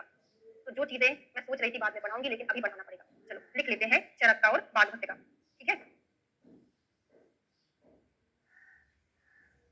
चरक जी ने क्या बोला है, ऊर्ध्व रक्त पित्त में चरक ने क्या बोला है, यहाँ पे मधुर औषध लाभदायी है। निदान स्थान का रेफरेंस है मधुर औषध। अभी लिखना, अभी क्वेश्चन नहीं पूछना मुझसे, लाभदायी। ठीक है, क्योंकि जब मैं समझा दूंगी तभी पूछना। और क्या बोला है, अधो वाले में कषाय तिक्त रस, कषाय तिक्त रस लाभदायी नहीं है। रटना है, इसको भी समझने की कोशिश करोगे, समझा दूंगी, लेकिन बाद में आपको रट लेना क्योंकि ये चीज बहुत बोलते हैं। अब वाग्भट का लिखते हैं। वाग्भट जी बड़ा सिंपल बोलते हैं, उन्होंने बोला मधुर कषाय, मधुर कषाय, कषाय किसका पर्याय होता है, क्वाथ का पर्याय होता है, मतलब मधुर रस से बना हुआ क्वाथ देंगे और तिक्त रस से बना हुआ क्वाथ देंगे। मधुर कषाय और तिक्त कषाय यहाँ पर देते हैं ऊर्ध्व में। अधो में क्या बोला है, ओनली मधुर रस से बना हुआ कषाय देंगे। अभी कितना ज्यादा कंफ्यूजिंग है, बहुत ज्यादा। अब समझो, इन्होंने जो मधुर औषधि बोली है वो हमने रख लिया कि भाई पित्त वाला है, मधुर शांत करता है, लेकिन कफ भी शांत करता है। वाग्भट का कहना यह है कि चरक जी ने जो मधुर औषधि बोली है उनका मतलब वो नहीं है। चरक का मतलब यह है कि मधुर औषधियों से बनाया गया क्वाथ देना चाहिए। इसका मतलब ये होता है कि जो क्वाथ हम बनाते हैं ना, चाहे वो मधुर औषधि से बनाए चाहे किसी भी औषधि से बनाए, उस क्वाथ का कर्म क्या होता है, लेखन करना। उस क्वाथ का कर्म ही होता है कफ को कम करना। ये मेरी बात आपको समझ आई। चरक ने जो मधुर औषधि बोला है कि लाभदायी होती है ऊर्ध्व रक्त पित्त में, वाग्भट ने ये बोला है कि मधुर औषधि मतलब मधुर कषाय। अष्टांग हृदय खोल के देखोगे, पढ़ोगे तो बिल्कुल समझ में आएगा आपको कि मधुर औषधियों से बनाया हुआ कषाय कफ को बढ़ाने वाला नहीं होता। मधुर रस होता है कफ को बढ़ाने वाला, लेकिन मधुर रस से मधुर औषधियों से बनाया गया क्वाथ कफ को कम करने वाला होता है। ठीक है, तो मधुर कषाय देंगे, तिक्त कषाय तो भी कफ को भी कम कर रहा है और पित्त को भी कम कर रहा है, तो बेस्ट हो गई। समझ आ गया। अब यहाँ पे देखो, चरक ने बोला कषाय तिक्त जैसे यहाँ पे लाभदायी नहीं होते। क्यों नहीं होते, क्योंकि कषाय तिक्त जो है भले ही पित्त को कम कर देगा, लेकिन वायु का शमन थोड़ी ना करेगा। तो कषाय तिक्त हम दे ही नहीं सकते, ओनली मधुर दे सकते हैं। क्यों, क्योंकि मधुर इसको भी नष्ट करेगा, इसको भी नष्ट करेगा। थोड़ा सा छोटा सा लिख दूं क्या मैं, इनका बोलने का मतलब ये हुआ कि जब कषाय तिक्त नहीं दे सकते तो क्या दे सकते हो आप, मधुर दे सकते हो। लेकिन ऐसा उन्होंने लिखा नहीं है, ये ओनली मैं आपको बता रही हूँ। इसका मतलब यही होता है, कषाय तिक्त लाभदायी नहीं है, मतलब मधुर दे सकते हो। यहाँ पर उन्होंने स्पष्ट लिख दिया है। अभी मैं समझा रही हूँ कि आपको रटना ना। ठीक है, अब यहाँ पर उन्होंने क्या बोला है कि मधुर कषाय दे सकते हो। यहाँ पे दोनों मधुर कषाय तिक्त कषाय दे सकते हो, यहाँ पर उन्होंने बोला मधुर कषाय। इसका मीनिंग यही हुआ ना कि कषाय तिक्त नहीं दे रहे तो मधुर दे दो, लेकिन उन्होंने नाम से नहीं बोला, वाग्भट ने बोल दिया कि मधुर कषाय दे सकते हो। लिख लो, है ना, समझ में मुझे लगता है आया नहीं होगा, मैंने बहुत कोशिश की आपको समझाने की। लिख लो, बता दो कितना क्या समझ में आया है। समझ में आ गया होगा, लेकिन वो याद नहीं रहता है। ये रीजनिंग इसलिए मैंने समझाया आपको, आ गया, वेरी गुड। रक्त पित्त में पित्त का उष्ण गुण बढ़ा होता है, जिससे ओके वेरी गुड यार, इंटेलिजेंट हो गए आप लोग। जिसमें वायु अग्नि महाभूत का प्रधान रहता था, इसका ठीक उल्टा पंचभौतिक संतन वाला पृथ्वी प्लस जल अर्थात, हाँ बिल्कुल सही बोल रहे हैं, पृथ्वी जल मधुर रस, पृथ्वी जल महाभूत के आधार पर ही काम करता है, तो पृथ्वी जल देंगे उष्णता को ठीक करेगा। बिल्कुल, अधो में भी मधुर कषाय देना है, लेकिन वाग्भट का है। चरक ने ऐसा टर्म बोला, उसका मतलब ही वही होता है, लेकिन लिखी नहीं है बात ये। ठीक है, चलो भैया ना आगे बढ़ते हैं। फिर अधो रक्त पित्त की आपदा 10 फटाफट पढ़ाने के लिए मैंने आपको लिखकर पढ़ा दिया है। वमन से अल्प योगित्वात् अल्प अल्पत्वात् विशिष्टम, जो रक्त पित्त अधो वाला होता है वह वमन के अल्प लाभ करने तथा औषधियां भी अल्प होती है, और वमन पित्त को निकालने के लिए उत्तम नहीं है, ना ही बात को निकालने के लिए उत्तम होता है। इसलिए यहाँ पे कषाय तिक्त रस इसमें लाभदायी नहीं होते, जो हमने लिखकर पढ़ लिया है। अब अब कटी मार्ग हरणम रक्त पित्त विधि से रेफरेंस पूछा जाता है कहाँ का है, तो कटी मार्ग चिकित्सा करते हैं। और त्रिविध ओर्दक भेद से, ओर्दक भेद से रक्त पित्त के कितने प्रकार होते हैं? 3। ओर्दक मतलब होता है मार्ग, आपसे ये क्वेश्चन पूछा जाएगा। ओर्दक, ओर्दक भेद से रक्त पित्त के मार्ग कितने हैं? त्रिविध। ये क्वेश्चन यहाँ से अटेम्प्ट किया जाता है ना। त्रिविध ओर्दक मार्ग भेद से 3 प्रकार के परिणाम वाला होता है। असाध्यता का कारण क्या होता है? खलु हेतुभ्या किंचित असाध्यम न सिद्ध्यति प्रेष्य उपकरण भावत्वात् अकर्मस्य साध्यत्वं कश्चित् रोगो अतीव। अगर साध्य अवस्था में हमने उसका ट्रीटमेंट नहीं किया तो वो असाध्यता की ओर चला जाता है। तो रोगी के अधीर होने से वैद्य के दोष और उचित चिकित्सा न करने से कोई रोग साध्यता का अतिक्रमण करके असाध्यता की ओर चला जाता है। असाध्य रक्त पित्त का क्या लक्षण होता है? तो असाध्य में साध्य या तो असाध्य हो जाने का असाध्यता का, ये ना बोलो अब यहाँ से चक्र धनुष, ये वाला क्वेश्चन शायद अभी अभी कोई एग्जाम हुआ था उसने पूछा था कि रक्त पित्त में जो गिरने वाला रक्त है वो बहुत काले कलर का हो या उसमें इंद्रधनुष बन जाए, है ना, काले कलर का या नीले आकाश में दिखाई पड़ने वाला इंद्रधनुष की तरह लाल हो, जो वोमिटिंग में रक्त निकल रहा है। और तद्वासु रंजनम चातक, और वो रक्त में सफेद कपड़ा रंग जाए, उसका रंग धुने पर ना छूटे। देखो आर्तव में क्या होता है? शुद्ध आर्तव में ये वासु ना विरंजयेत, जो वस्त्र को रंजन ना करे, धुलने पर साफ हो जाए, वो शुद्ध आर्तव है। लेकिन अशुद्ध रक्त में क्या होता है? ये कपड़े पर क्या कर देगा? रंजन कर देगा, ठीक है। और भ्रशम पुत्य अति मात्रा, पूती गंध आएगी, बहुत सारे उपद्रव हो, तो ऐसा व्यक्ति जिसको रक्त पित्त है उसका बल और मांस का क्षय हो जाए, बेचारा तो वैसे ही मर जाएगा, बल मांस का क्षय हो, ये रक्त पित्त के असाध्य के लक्षण है।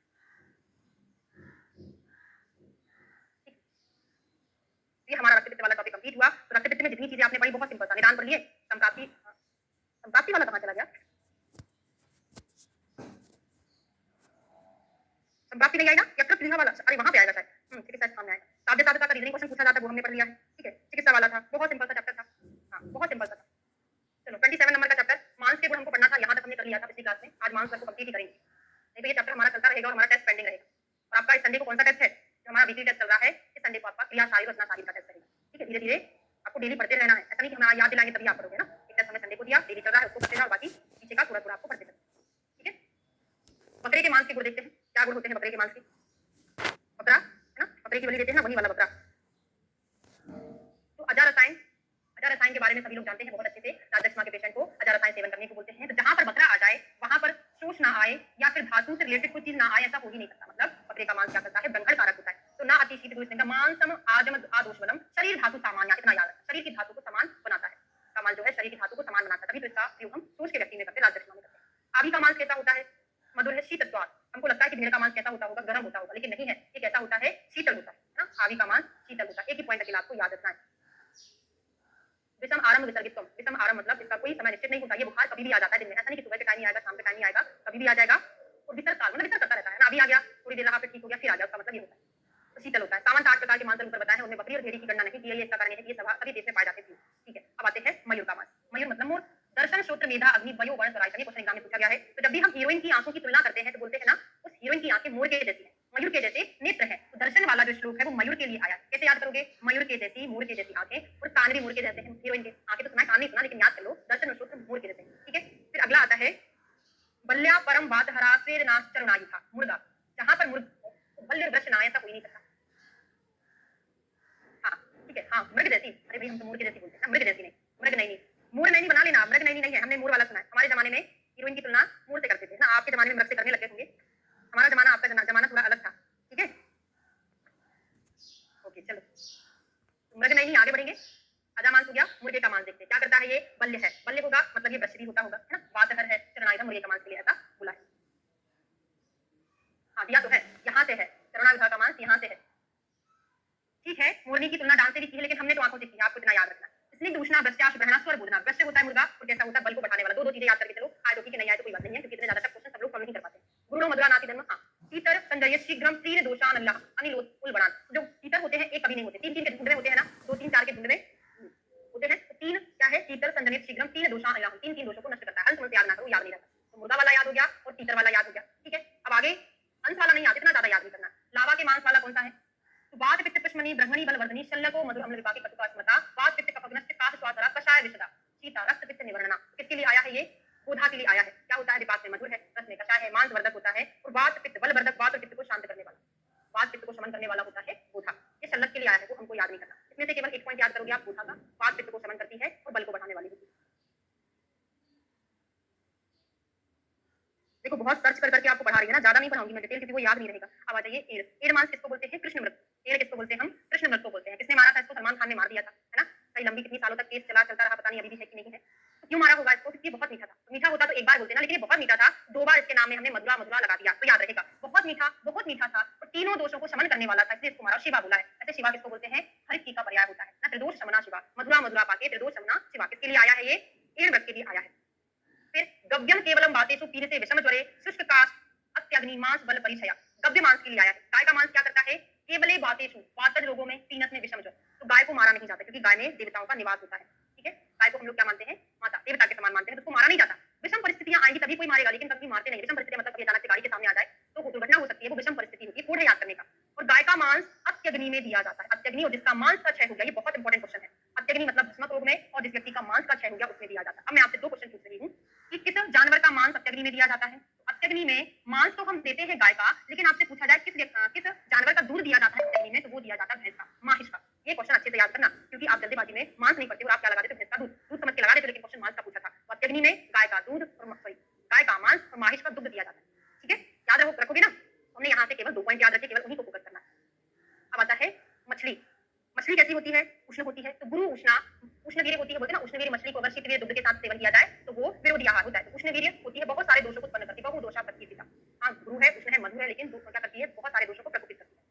फिर रोहित मछली के लिए आया है, लघु पाको महाबल। रोहित मछली मछलियों में श्रेष्ठ मछली है, बहुत सारा बल होता है। अब आता है कछुआ। कछुआ क्या करता है? मेधा स्मृति करापत्या शोषक में पूर्वोच्चते, शोष को हटाता है, मेधा स्मृति को बढ़ाने वाला। ऐसा बोलते हैं कि अगर कोई आपको कछुआ गिफ्ट कर दे, कछुआ गिफ्ट मतलब ऐसा नहीं कि सही वाला, झूठे वाला, मतलब खिलौने वाला। कछुआ अगर आपको गिफ्ट कर रहा है तो आपके घर में, मतलब आपके घर में जितने लोग हैं और आपकी बुद्धि और स्मृति बहुत बढ़ जाती है। बहुत अच्छा, मतलब आप पढ़ाई के मामले में बहुत आगे रहने वाले। तो आपने एक आध दोस्त से बोल के कछुआ गिफ्ट करवा लेना, है ना? अच्छा रहता है। बुधा का मानसिक भस्मक रोग में देते हैं। अच्छा, बुधा का देख लेते हैं। हाँ, अग्नि नहीं, अग्नि वर्तना बताया। गुह का मांस लावा का था, वो अग्नि वर्तना। बुधा के बारे में तो ऐसा कुछ बोला नहीं है। विपाक में मधुर है, कषाय कटु मांस वर्धक बल वर्धक बात को शांत करता है, लिखा नहीं है। नहीं नहीं, गिफ्ट में बगैर बोले देता, ऐसा नहीं है कि आप बोल के कह दो कि हम आपको दे देंगे, आप हमको गिफ्ट दे देना बुद्धि बढ़ाने के लिए। कोई अपने मन से दे तो होता है ऐसा। अभी ऐसा बोलते हैं, हमको पता नहीं है, इतना ही पता है। मेरा स्मृति करा शोषक ना पूर्वोच्चते। हमको मिला था, किसी ने दिया था, बड़ा संभाल के रखा था, लेकिन अब पता नहीं कहाँ गया वो। ठीक है, अगला आता है लास्ट श्लोक, देखते हैं। रेफरेंस पूछा जाता है, 87 नंबर का श्लोक है, मोस्ट इंपोर्टेंट है। ऐसा कहां पर किसने कहा है? शरीर बंधने न अन्य खाद्यम मांसाद विशिष्टते इति वर्ग स्थितियो अयम मांसानाम प्रकीर्ता। शरीर को बढ़ाने में, ब्रंघन करने में मांस से बेस्ट कोई भी खाद्य पदार्थ नहीं है। ठीक है, तो ये बेस्ट श्लोक है इस चैप्टर का याद करने के लिए। अच्छा, कोचिंग की तरफ से टी-शर्ट की जगह कछुआ देना चाहिए, ऐसा पॉसिबल नहीं होता है ना? चलो, आज की क्लास का बहुत अच्छा जोक था। चलो ठीक है, सर की क्लास होगी वही 8 बजे से होगी। ठीक है, दक्ष प्रजापति के यज्ञ विध्वंस होने के समय ज्वर के बाद क्या उत्पन्न हुआ? पहले ज्वर उत्पन्न हुआ था, उसके बाद रक्तपित्त और उसके बाद गुल्म उत्पन्न हुआ था। अतः ज्वर के बाद हमने रक्तपित्त पढ़ा, उसके बाद गुल्म पढ़ने जा रहे हैं। गुल्म उत्पत्ति कैसे होती है? तो गुड़ विष्णु धातु में मक प्रत्यय कर गुल्म बनता है। इतना सारा आपको याद नहीं करना है। आज से ही ज्वाइन है तो क्या आप थोड़ा बता सकते हैं कि 10 शुरू हुई थी? ठीक है, संहिता दोबारा शुरू इसलिए नहीं करती क्योंकि बहुत ज्यादा लेंदी रहती है, साल भर में 2 या 3 बार नहीं कर पाते, एक ही बार कर पाते हैं। तो अभी तक 1 जून से जो है चरक संहिता का सूत्र स्थान 27वां चैप्टर हमारा चल रहा है और निदान स्थान में थर्ड चैप्टर, तो एक ही स्थान बस हुआ है। और 10 अगस्त से जो बैच शुरू हुआ उसमें सब्जेक्ट नया तरह से शुरू हुआ है, संस्कृत चल रहा है, पहला ही सब्जेक्ट चल रहा है आपका संस्कृत, तो आप उसी को पढ़ते चलिए। और क्रिया सारी रचना सारी जो फर्स्ट जून वाला बैच था उसमें हुआ था, वो आपका रोटेशन में हो जाएगा। जैसे कंप्लीट हो जाएगा ना, फिर से हमारा नया बैच शुरू होगा, तो आपका क्रिया सारी रचना सारी लाइव कंप्लीट हो जाएगा और आप चाहे तो धीरे धीरे रिकॉर्डेड से भी कवर कर सकते हैं। ठीक है, हाँ, कोई दिक्कत नहीं, बहुत कम हुआ है हमारा, बहुत कम हुआ है ना? तो साथ साथ पढ़ते चलिए, इसलिए हमने बैक रिवीजन टेस्ट सीरीज शुरू की है। बैक रिवीजन टेस्ट सीरीज मतलब मंथली आपके जो करंट में जो चल रहा है उसका टेस्ट उसी मंथ होना है, और इस मंथ का अगले मंथ टेस्ट होगा। इस मंथ में जो जो सब्जेक्ट हमारे हो गए हैं उसका अगले मंथ टेस्ट होगा। उसमें आपका वीकली एक टेस्ट रखा गया है, जैसे सितंबर में वीकली टेस्ट रखा है ना, तो उसमें 8-8 दिन में आप अगर चाहे तो आपका जो बैच छूट गया है धीरे धीरे कंप्लीट करके आप टेस्ट दे सकते हैं, तो आपका पीछे वाला भूलेंगे नहीं, आराम से कवर हो जाएगा। जैसे अभी आपका क्या टेस्ट हो गया, चरक संहिता सूत्र स्थान का 1 से 10 का टेस्ट हो चुका है 3 सितंबर को संडे को, और कल जो संडे उसमें क्रिया सारी रचना सारी का टेस्ट है। उसके बाद अगला संडे को आपका 11 से लेकर 20 तक का चरक सूत्र का टेस्ट है। उसके बाद आपका स्वस्थ कुमार गति का टेस्ट होगा, तो फर्स्ट चल रहा है, कुमार गति इसके बाद शुरू होगा, तो उसका टेस्ट हो जाएगा, है ना? हाँ, चरक सूत्र के लिए ही हुआ है ना, तो आप रिकॉर्डेड से जैसे टेस्ट सीरीज सितंबर मंथ की डली हुई है, आप देखिएगा हर बैच में अटैच है। जैसे चरक संहिता पर आप क्लिक करेंगे, है ना, उसमें स्टडी मटेरियल लिखा होगा, स्टडी चरक संहिता का गुड विष्णु धातु से बनता है, उसमें मत प्रत्यय लगता है, बस इतना ही याद करेंगे और ज्यादा नहीं। अब चरक जी सुश्रुत जी ने गुल्म का वर्णन कहाँ किया है? सुश्रुत जी ने उत्तर तंत्र के अध्याय 42, यहाँ पे 45 लिखा, उसको कट कर दो, गलत दिखा है।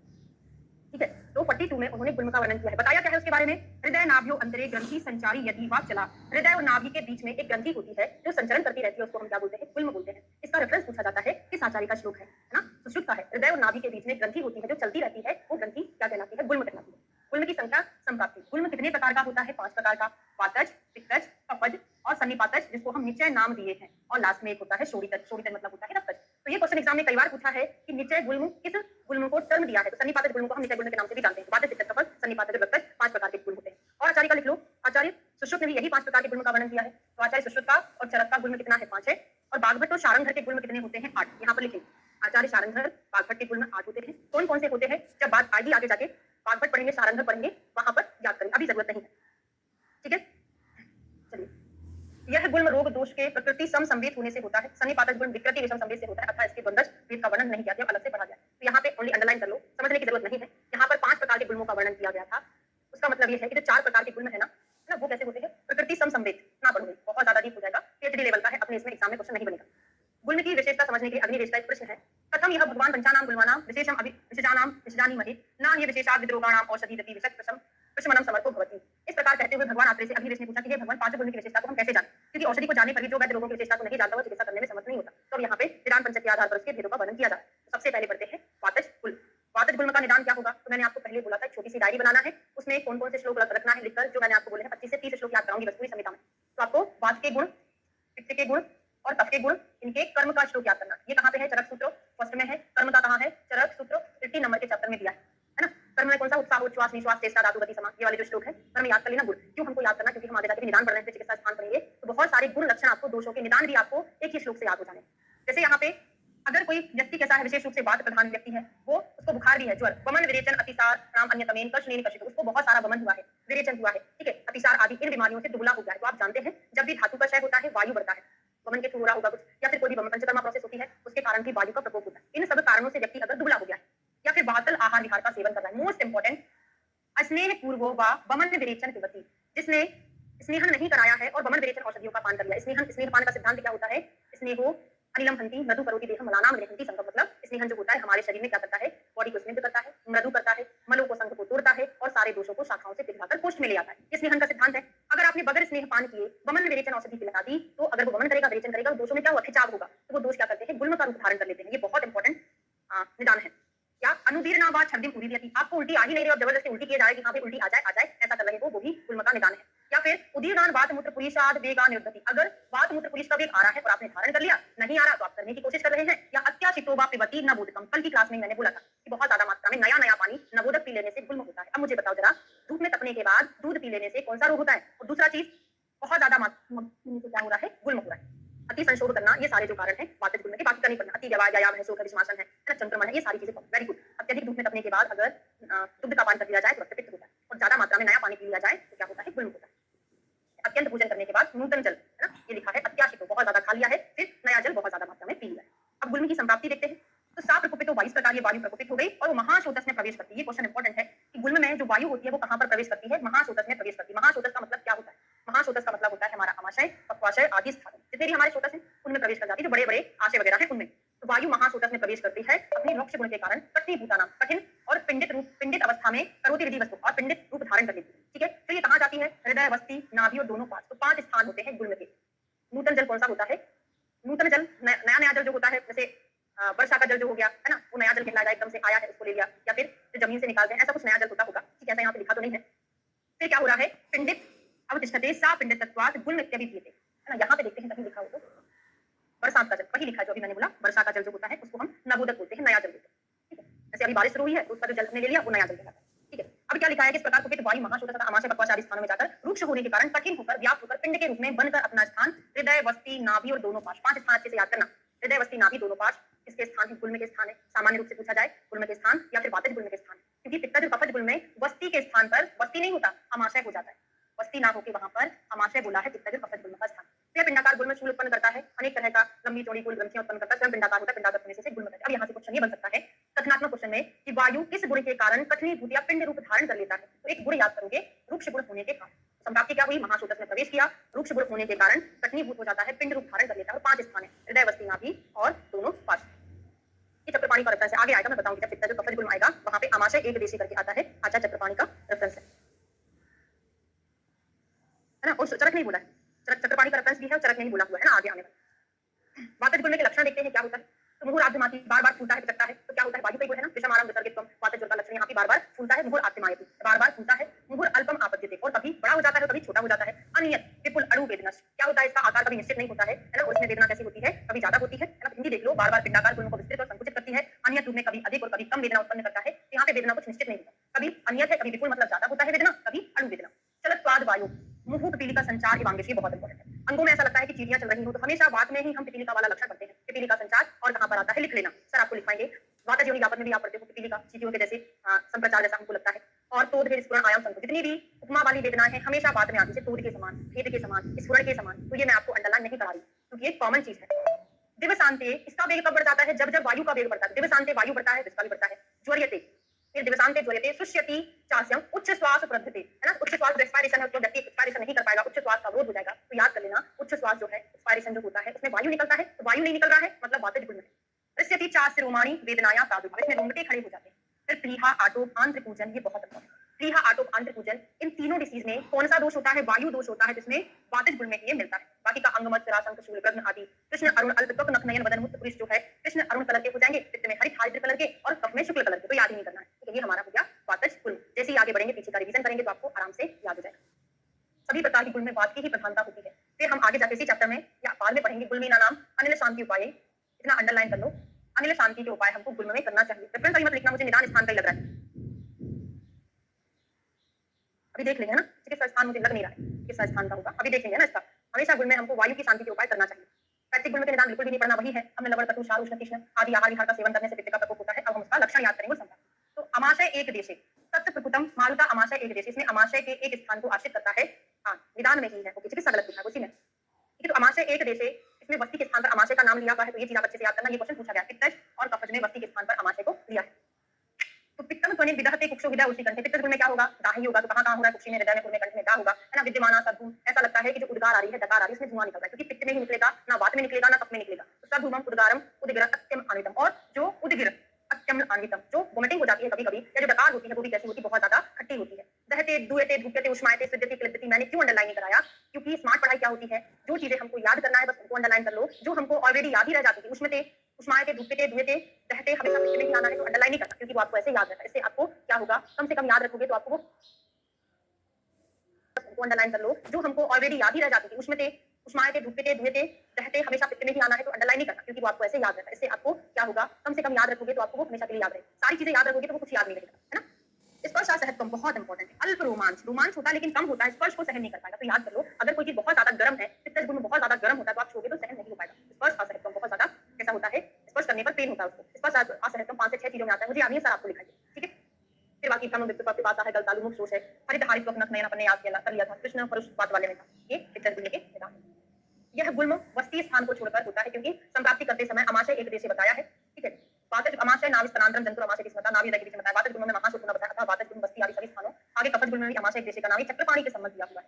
तो चरक जी ने केवल अमाशय एक देश कर्म दिया है वहां पे, लेकिन ये चक्रपाणी ने बताया है कि वस्ती को ना मानकर उसके स्थान पर आपको अमाशय एक देश बोलना है। वात पित्त कफ आइडेंटिफाई हो जाएगा, पर कैसे पता चलेगा कि कौन सी डिसीज का लक्षण है? एग्जामिनर कभी ऐसे नहीं देता है कि ये वातज गुण में है, वातज ग्रंथि है, या फिर कोई वातज कोई भी डिसीज है ना, वो देखा इनमें से किस प्रकार की गुण का लक्षण है, वातज पित्त कफ सन्निपातज। लेकिन मैं ऐसा एग्जाम में बनाती हूँ अक्सर, वातज गुण है, वातज ग्रंथि है, वातज शोथ है, इस प्रकार का। लेकिन एग्जामिनर हमेशा ऐसे बनाता है। बहुत कम होता है जब वो ऐसा बनाता है कि बात बात वाले दे दे। और डिसीज आप आराम से पता कर सकते हो भी, अगर सोच है तो उसमें सोच के लक्षण देगा, वातज सोच में क्या मिलेगा? होता नहीं है। वातज सोच में क्या क्या लक्षण मिलेगा? वातज गुण में क्या होगा? यहाँ पे ग्रंथि होगी, ये ग्रंथि कब बढ़ जाएगी, तो ऐसा लक्षण होगा। डिसीज के लक्षण अलग अलग रहते हैं ना, पूरा तो हमको रखना नहीं है, क्योंकि हर एक डिसीज हमको पता है, आइडेंटिफाई हमको करना आता है। शोथ के लक्षण क्या होंगे, ग्रंथि के लक्षण क्या होंगे, गुल्म के क्या होंगे, बस उनका वातज पित्त कफ डिफरेंस आपको आना चाहिए, ठीक है, समझ गए। तो चक्रपाणी के संबंध है, कफज गुण के निदान वही है, हमको नहीं पढ़ना है। लक्षण देखते हैं, अमाशय एक देश संबत्य। अब यहाँ पे शीत ज्वर, ज्वर होता है लेकिन शीत लग के यहाँ पे बहुत शीत ज्वर होता है ना, शरीर में कफ शीत ज्वर रहता है। शीत ज्वर आपने पढ़ा है, नहीं पढ़ा, अभी के साथ स्थान पढ़ाऊंगी, आपको पढ़ाऊंगी ना। शीत ज्वर रहता है, अरोचक अभिपाक अंगमर्द रहता है, गौरव से अभिताप रहता है, राज्यक्ष्मा। हाँ, अब यहाँ पर ये क्वेश्चन कफज से सबसे ज्यादा पूछा गया है, ऐसी कौन सा गुण है जिसमें व्यक्ति को काश श्वास प्रतिशय और राज्यक्ष्मा हो जाता है? चा अति प्रवृत्ता, अगर ये कफज गुण बढ़ जाए तो काश श्वास प्रतिशय और राज्यक्ष्मा हो जाता है। Most important question. जैसे अभी मैंने आपको पढ़ाया, वातज गुण में प्लीहा और क्या था? आटोप आंत्रपूजन, प्लीहा आटोप आंत्रपूजन अंगमर्द आदि जो हो रहा था वातज, वहां पे वात की प्रधानता रहती है उन व्याधियों में। यहाँ पर किसकी प्रधानता रहती है? काश श्वास प्रतिशय, किसकी? सर्दी जुकाम है, राज्यक्ष्मा हो रहा है, इसमें कफ की प्रधानता रहती है ना। राज्यक्ष्मा में कफ प्रधान दोष क्या होता है? जो कफ प्रधान दोष होता है वो सूतक को अवरोधित कर देता है, जिससे उत्तरोत्तर धातु नहीं बन पाती है, राज्यक्ष्मा होता है। और काश श्वास प्रतिशय में भी कफ की प्रधानता रहती है। तो ये डिसीज जो है कफज गुण में है, तो प्लीहा आटोप आंत्रपूजन वात वाले, ठीक है। अब दोषज गुण देखते हैं। तो कुशल वैद्य तीनों दोषों के हेतु लक्षण के मिश्रित होने पर सन्निपातज गुण मानते हैं। सन्निपातज गुण वात आदि दोषों के परस्पर विरुद्ध चिकित्सा होने से असाध्य है। इसको हम निचय गुण के नाम से भी जानते हैं। और एक क्वेश्चन ये बनता है, कैसा होता है? साध्य साध्यता याद करना, जो बात सन्निपातज गुण होता है वो कैसा होता है? असाध्य होता है। रक्तज गुणों का रेफरेंस आपको सर जब गायनी पढ़ाएंगे वहां पे चरक का, सुश्रुत का, चक्रपाणी का और क्षार पाणी का सभी का रेफरेंस बताएंगे, वहां से याद करिएगा। अभी हम वर्ष में देखते हैं कितने हमको मिल रहे हैं। तो शोणित गुणमस्तु खलु स्त्रिया एव भवति न पुरुषस्य, जो शोणितज गुण होता है वो केवल स्त्री को होता है, पुरुष को नहीं होता है।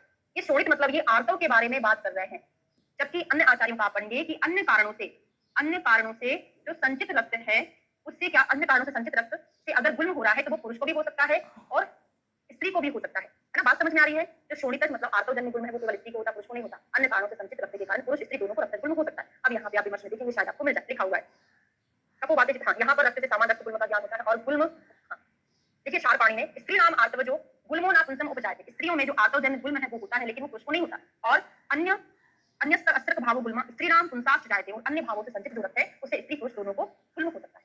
इतना आपको क्लियर हो गया? बात समझ में आ गई ना? अब आता है रक्तज गुल्म का निदान और संप्राप्ति। परतंत्र परतंत्र आवदेशारद्यात् सततम उपचारणोद्वात् वेगान उदीर्णः आम गर्भे वा अप्याचिरात् पतितो अथवा अप्याचिर प्रजाताया। इसका मतलब ये होता है स्त्रियों में स्पेशली ये शोणित गुल्म के लिए क्या बोल रहे हैं, कौन से कारण है, किसका कौन सा कारण है, क्या बोल रहे हैं आप, किस चीज का कारण है वो हम पढ़ने जा रहे हैं। रक्तज गुल्म का निदान और संप्राप्ति। परतंत्र होने एवं शिक्षित न होने के कारण, है ना, परतंत्र होने के कारण या फिर शिक्षित नहीं होने के कारण, सदा पति सेवा में लगी रहने के कारण, पति सेवा या गृह कार्य में लगी रहने के कारण, आए हुए मल मूत्रों के वेगों को रोकती हूँ, वेगान उदीर्णान वेगों को रोकती, अथवा आम गर्भ का शीघ्र सा अबॉर्शन हो जाने के कारण तो क्या होता है, रक्त का संचय रहता है ना। अबॉर्शन अगर हो गया है, पूरा का पूरा अबॉर्ट नहीं हो पाया, उस कारण से भी रक्त का संचय होता रहता है। अथवा जो आम गर्भ है उन्हें तुरंत प्रसव के तुरंत बाद या ऋतु काल में वात प्रकोपक आहार विहार का सेवन करती है स्त्रियां, उनमें वायु शीघ्र ही प्रकोपित हो जाती है। अब कारण समझ में आ गया? अपने आप पर ध्यान न देना, परतंत्र होना, वेगों को धारण करना, अबॉर्शन होना या प्रजाता होने के बाद तुरंत वात प्रकोपक आहार विहार कर लेना, जिससे वायु का प्रकोप हो जाता है और गुल्म हो जाता है। ठीक है, लक्षण बहुत इंपॉर्टेंट है। और एक और भी है, सा प्रकोपित, इस प्रकार वायु का प्रकोप हो जाता है। योनि मुखम अनुप्रवेश्य, और जो वायु है योनि के मुख में प्रवेश करके आर्तव उपलब्धि, आर्तव को रोक देता है, और मासी मासी पदार्थम उपरुध्यमानम कुक्षिम अभिविवर्धयति, और हर एक मास का आर्तव धीरे धीरे संचित होता जाता है और आर्तव उदर को बढ़ा देता है। इस कारण से जो रक्तज गुल्म होता है, गर्भ होता है, उसमें क्या अंतर समझ में नहीं आता कि गर्भ है कि रक्तज गुल्म है। बात समझ में आ गई? उपरोक्त कारणों से, किन्हीं कारणों से वायु का प्रकोप हो गया, योनि मुख जाकर योनि के मुख को रोक दिया, तो आर्तव हर मास नहीं आ पाएगा, तो हर मास में वो धीरे धीरे संचित होकर क्या कर देगा, आर्तवजन्य गुल्म बना देगा। ठीक है, अब लक्षण देखते हैं। हृदय निदान बहुत ज्यादा इंपॉर्टेंट है, ये एग्जाम में पूछे जाते हैं। तो इसके सारे लक्षण जो है गर्भ जैसे मिलते हैं, सर्दी, अरोचक, अविवाद, निद्रा, अति निद्रा है, आलस्य, का प्रतीक, आहार त्याग, स्तन्योष स्तन्यम, स्तन में स्तन्य का प्रादुर्भाव होने लगता है। ओष्ठेय स्तन मंडलीय पार्श्व, ओष्ठ और स्तन मंडल जो एरियोला होता है और ओष्ठ होते हैं, प्रेगनेंसी के टाइम पे वो कैसे हो जाते हैं, थोड़े से ब्लैकिश हो जाते हैं, और इसमें भी ऐसा ही होता है, ओष्ठेय स्तन मंडलीय पार्श्व, क्योंकि वो रस्सी को सांप समझना वही होता है ना, वो गर्भिणी, ये तो उसको लक्षण देते हैं, लेकिन उसको जो सारे गर्भ के लक्षण भी दिखने लगते हैं, क्योंकि वो समझती शायद वो क्या है ना, प्रेग्नेंट है, इस कारण से उसको ऐसा लगने भी लगता है, वोमिटिंग होना, थकान होना, ये सारी चीजें उसको लगती है। ठीक है, ओष्ठ और स्तन मंडल कृष्ण हो जाते हैं, अत्यंत ग्लानि, आंखों में ग्लानि होती है, हृदय है, चवथु पादियों, पैरों में भी स्वेलिंग आने लगती है, और रोमराजी का भी उद्गम होने लगता है। ईशत उद्गमो रोमराजी, थोड़ी थोड़ी रोमराजी का उद्गम हो जाता है। योन्यास कालत्वम, है ना, योन्यास योनि का मुख का विस्तार होने लगता है। अपिचा योनि से जो स्राव निकलता है, दुर्गंधित होता है। बस अंतर इतना रहता है गर्भ से, इसमें जो पाल्पिटेशन नहीं, पाल्पेशन या फिर पिंडित एवं स्पंदित, जो स्पंदन होता है वो पिंडित रूप में होता है, जबकि गर्भ में क्या होता है, पूरी बॉडी में स्पंदन होता है। यहाँ पर किसी एक पार्ट में स्पंदन होता है ना। पिंडित एवं स्पंदन किसमें मिलता है, रक्तज गुल्म में मिलता है, जबकि गर्भ में ऐसा नहीं मिलता। ठीक है, अकेला यही डिफरेंशियल डायग्नोसिस है, बाकी के सारे लक्षण हमको गर्भ में मिलते हैं। गुल्म के पूर्व रूप और साध्य साधिका। ठीक है, क्लियर हो गया? पूर्व रूप में क्या होते हैं, अरोचक, अभिपाक सब जगह पढ़े हो, ज्वर में पढ़ लिया है, रक्त पित्त में पढ़ लिया, गुल्म में पढ़ लिया, तो क्वेश्चन आना ही नहीं है। अभिलाषा, खाना खाने की इच्छा न होना, तो ये सिंपल वाली चीजें। स्पंदन क्या होता है ना, बच्चे में हम हार्ट बीट सुनते हैं ना, वो स्पंदन होता है। स्टेथोस्कोप से सुनते हैं, नहीं सुनाई देता, डॉक्टर से सुनते हैं, तो वो स्पंदन होता है ना। पूरी बॉडी में स्पंदन होता है, लेकिन यहाँ पर एक पिंड रूप में स्पंदन होता है ना, गोले के जैसा स्पंदन होता है यहाँ पे, पूरी की पूरी बॉडी में। वहाँ पे क्या होगा, बच्चे में क्या होगा, जहाँ पर हार्ट का एरिया है आप बाहर रखेंगे तभी हमको सुनाई देगा, बाकी अगर बैक साइड रखी, कहीं भी रखिए तो हमको। जरा मुझे बता दो, अग्नि वैषम में बहुत इंपॉर्टेंट है, अग्नि की विषमता होना। विदाहो भुक्तस्य, जरा मुझे बता दो, विदाहो भुक्तस्य यहाँ पर है, और हमने कहाँ पढ़ा था, विदाहो भुक्तस्य, भुक्तस्य विदाहा कहाँ पढ़ा था, भुक्तस्य विदाहा हमने पढ़ा था, वेरी गुड। रक्त पित्त का जो पूर्व रूप था वहां पर पढ़ा था, रक्त पित्त में पढ़ा था। विदाहो भुक्तस्य, पाक काले चा युक्त्या छद्म उदगारो, क्या हो रहा है, अब क्लियर है ना? ओके, भोजन की पाक अवस्था में वमन और डकार का अनियमित रूप से आना, ये बहुत इंपॉर्टेंट है। कुछ स्पेशल पूर्व रूप आपको रट के रखना ही है। पाक काले मतलब भोजन के पाचन के समय पे, पाक काल में उसको क्या होता है, छर्दी उदगार, डकारें आती है, उल्टियां आती है। और बात मूत्र पुरीष वेगानाम चा प्रादुर्भव, बात मूत्र पुरीष का वेग भी उत्पन्न कभी होना ना होना, वेगों का उत्पन्न ना होना या इनके आए हुए वेगों का ना निकलना या फिर कम निकलना, ये बहुत ज्यादा स्पेशल लक्षण है गुल्म के। समझ में आया? अग्नि की विषमता होना, विदाहो भुक्तस्य, खाना खाते नहीं, पाक काल में उसको उल्टियां आना, डकार आना, बात मूत्र पुरीष का वेग होना या ना होना, अगर आ रहे हैं तो चा प्रवृत्ति पुरुषादगमनम या फिर बहुत कम आना। वातशूल आटोप आंध्र पूजन परिहर्षण अतिव्रत पुरीषता, ये भी बहुत इंपॉर्टेंट। आटोप है, आंध्र पूजन है, परिहर्ष, अतिव्रत पुरीषता, और पुरीष का बहुत ज्यादा मात्रा है, गड़गड़ाहट के साथ आंतों का गड़गड़ाना, रोमांच होना, भूखा ना लगना, दुर्बलता, तीव्र भोजन का सहन ना कर पाना। अब दौर्बल्यम और सौहितस्य च असहत्वम, ये क्वेश्चन जब मैं आपको उदर रोग निदान पढ़ाऊंगी तब पूछूंगी। सौहितस्य च असहत्वम, सहते नाति सौहित्यम, उदर रोग का पूर्व रूप है, लिख लो अभी, सहते ना अति सौहित्यम, इसका पूर्व रूप है, उदर रोग का पूर्व रूप है। और यहाँ पे क्या लिखा है, सौहितस्य च असहत्वम, इसका मीनिंग होता है कि बहुत ज्यादा पेट भर के खाना ना खा पाना, है ना। तो देखो यहाँ पे छोटा सा सेंटेंस है, सौहितस्य च असहत्वम, शुरुआत का चैप्टर है ना, जब आप चिकित्सा स्थान के उदर पढ़ोगे ना, तो उदर में क्या होगा, बहुत बाद में आने वाला, तो सेंटेंस बड़ा हो जाएगा, याद रहेगा, सहते नाति सौहित्यम उदरों का पूर्व। ये क्लियर हो गया, तीन चीजें अच्छे से याद करना, पाद काल में उल्टी होना, उद्गार होना, पुलिस का वेग आना ना आना, या आ रहा है तो बहुत कम आना, ठीक है, चूल आदो आदि पूजन सहते सौहित सचा सहत्वम। ठीक, आगे बढ़ते हैं, साध्य साधता लास्ट देखते हैं, क्या होती है गुल्म की साध्य साधता। देखिए चीज याद करना है कि सन्निपात गुल्म होता है वो असाध्य होता है, बस एक दूसरे गुण में दोष के अंदर प्रारंभ करना चाहिए, और बात नाशक किसने है, स्वीर स्नेह मिला हुआ मधु रेचन मस्ती का प्रयोग करना चाहिए, मधु रस गुण में दूसरा पूरे प्रयास से ही हालत। अब इतना कुछ नहीं याद करना, बस सन्निपात गुण का साध्यता, और लास्ट का रेफरेंस के लिए मोस्ट इंपोर्टेंट है, गुण नाम अनिल शांति उपा हो जाता है, निदान का है कि चिकित्सा का, तो निदान का है, गुण में वात दोष की प्रधानता होती है, इस कारण उसमें हमको वात के शमन के उपाय करना चाहिए। कौन सा श्लोक रह गया, बहुत इंपॉर्टेंट श्लोक रह गया पढ़ाने वाले, सर्वशो विदित अविचारितव्या मारुते अविजिते अन्य कुटीर्णम दोषम अल्पमति कर्म निहंत्यात्। यहाँ पर वायु की प्रधानता होती है, अगर हम वायु को हर लेना तो जो अन्य दोष हैं थोड़ी थोड़ी मात्रा में उत्तीर्ण है वो सभी शांत हो जाते हैं। तो वायु की शांति संपूर्ण विधि के अनुसार करना है, वात की जीत लेने पर दूसरे बड़े हुए दोष को अल्प कर्म भी दूर कर सकता है। तो ये हमारा चक्कर कंप्लीट होता है। एक श्लोक और पढ़ने, सर्वे सपी खलवे तेषु गुल्मेषु ना कश्चित वाताद्रते संभवति गुल्मा। मोस्ट इंपॉर्टेंट है, इसका भी रेफरेंस पूछा जाता है, किस रोग के संदर्भ में है और कहाँ का रेफरेंस है। तो इन सभी प्रकार की गुल्मों बिना वात के कोई भी गुल्म नहीं होता है। चैप्टर कंप्लीट, ठीक है, सभी को समझ में आ गया, कोई प्रॉब्लम, सारी चीजें याद हो गई हैं। चैप्टर बहुत छोटे छोटे हैं। देखो पहली बात तो आती है आपको संप्राप्ति की, है ना, महाशोधक में प्रवेश करता है, फिर दूसरी आती है स्थान कितने होते हैं, है ना, हृदय बस्ती नाभि दोनों पास, फिर पित्त कपच में क्या होता है, उसमें बस्ती के स्थान पर आमाशय हो गया, फिर अलग अलग लक्षण बहुत आसान है, बात पित्त कप के अकॉर्डिंग आप डिफरेंशिएट कर सकते हैं। फिर पूर्व की बात आती है, 2-3 बारी मैंने आपको रिपीट करके बता दिया है। फिर शोणित गुण की बात आती है, जो खार पानी का रेफरेंस पढ़ा हमने, चक्कर पानी का नहीं पढ़ा है, तो शुद्ध पानी पढ़ा तो आप गायनी में पढ़ लिया, ठीक है। डिफरेंशियल डायग्नोसिस आता है, पिंडितवत स्पंदन इसमें होता है, बाकी घर में दूसरा स्पंदन होता है, और संप्राप्ति वाला, ठीक है। नीचे गुण असाधु होता है, किसको धर्म दिया, इतने ही क्वेश्चन बनेंगे, ठीक है, सभी को क्लियर हो गया। अब आ जाइए चरक सूत्र 27 शाक वर्ग पढ़ेंगे आज। मानसवर कंप्लीट हो गया था, शाक वर्ग पढ़ते,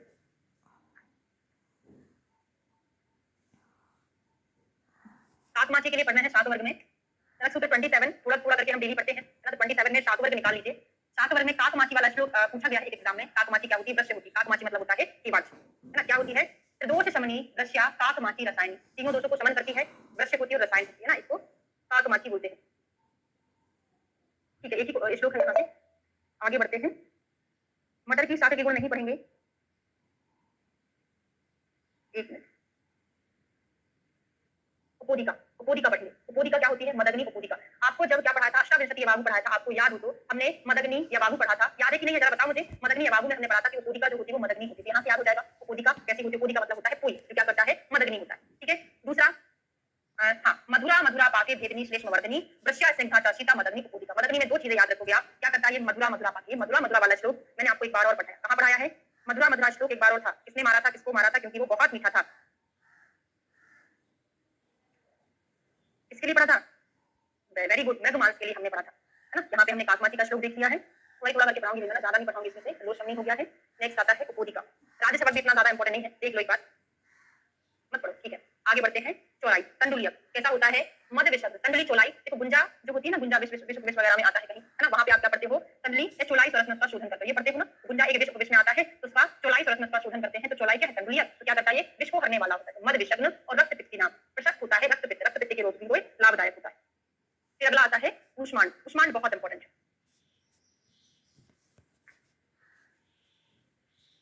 सछारम श्लोक नंबर 113 पे आ जाइए, श्लोक नंबर 113 कूष्मांड के लिए देखते हैं।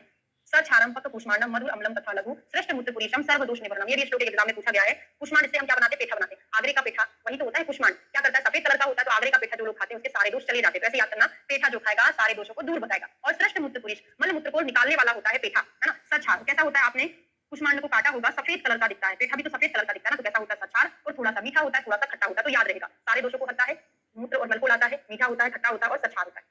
मूत्रलम त्रिपुसम त्वति, जो त्रिपुस होता है, खीरा होता है, वो अति मूत्रल होता है, बहुत ज्यादा मूत्र को लाने वाला होता है ना, इनमें विशेष रूप से खीरा। बाकी सभी के बारे में पढ़ी हमने, त्रिपुस है, एरवारुक है। त्रिपुस मतलब होता है खीरा, एरवारुक मतलब होता है ककड़ी, है ना। तो खीरा और ककड़ी जो होते हैं, गुरु है, विष्टम भी है, शीतल होते हैं, ठंडे होते हैं, है ना, शीतल गर्मी के दिन में हम खाते हैं, शीतल होते हैं, लेकिन विष्टम भी होते हैं। इनमें भी विशेषकर जो त्रिपुस होता है वो बहुत ज्यादा मूत्रल होता है। एक चीज यहाँ से याद कर लो, दूसरा यहाँ से याद कर लो, बस।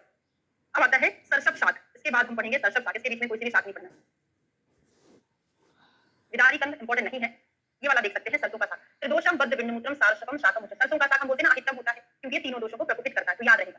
जीवंती का साग जीवन देने वाला साग हितम था, और सरसों का साग अहितम था। चरक सूत्र 25 में हमने पढ़ा था क्यों अहितम था, क्योंकि ये तीनों दोषों को प्रकोपित कराने वाला होता है। त्रिदोषम बद्ध बिंदुमूत्रम सारसपम शाकम उच्चते,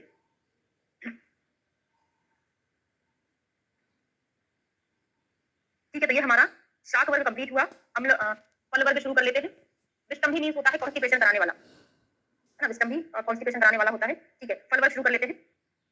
तो आचार्य चरक ने फल वर्ग की शुरुआत कहाँ से की है? मृदिका, मुनक का मतलब होता है मृदिका, मृदिका से की है। तो श्रेष्ठ फल क्या होता है आचार्य चरक का? मृदिका ही होता है। हमने पढ़ा था मृदिका मतलब क्या होता है? द्राक्षा, है, इसी को हम मुनक्का भी बोलते हैं। आचार्य चरक के अनुसार श्रेष्ठ फल द्राक्षा मृदिका ही होता है। बाघ भट्ट का भी हाँ, क्या बोलते हैं, बाघ भट्ट का भी द्राक्षा ही श्रेष्ठ होता है। सुश्रुत ने बोला है आमल की, फल वर्ग में आमल की कैसा होता है? श्रेष्ठ होता है। तो आचार्य चरक ने फल वर्ग की शुरुआत किससे की है? मृदिका से की है और यही श्रेष्ठ होता है। फल वर्ग में मृदिका जो है क्या करता है? वात पित्तम उदावर्तम स्वर भेदो मदात्यम, वात पित्त में, स्वर भेद में, ठीक है, मदात्य में हितकारी होता है। क्या बोल रहे हैं सर की क्लास होगी है ना, इस श्रेष्ठता की बात कर रहे हैं ना, वर्णन की बात नहीं कर रहे। चलो मैं पूरा ही समझा देती हूँ। एक होता है क्या होता है? वर्णन, एक होता है श्रेष्ठता। आचार्य चरक ने फल वर्ग में श्रेष्ठ किसको बोला है? वो बोला है मृदिका, है ना, और एक होता है वर्णन। आचार्य चरक ने फल वर्ग की शुरुआत किस चीज से की है? मृदिका से की है। मृदिका मतलब होता है मुनक्का। आचार्य सुश्रुत ने फल में श्रेष्ठ किसको बोला है?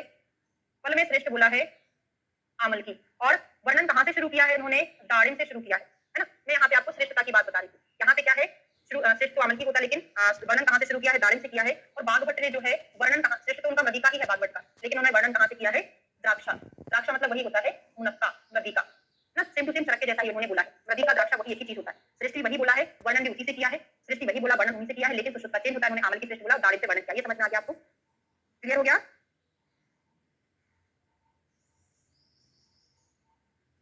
ये मैंने आपको अग्रह में पढ़ाया था ना, याद हो तो अग्रह में पढ़ा दिया।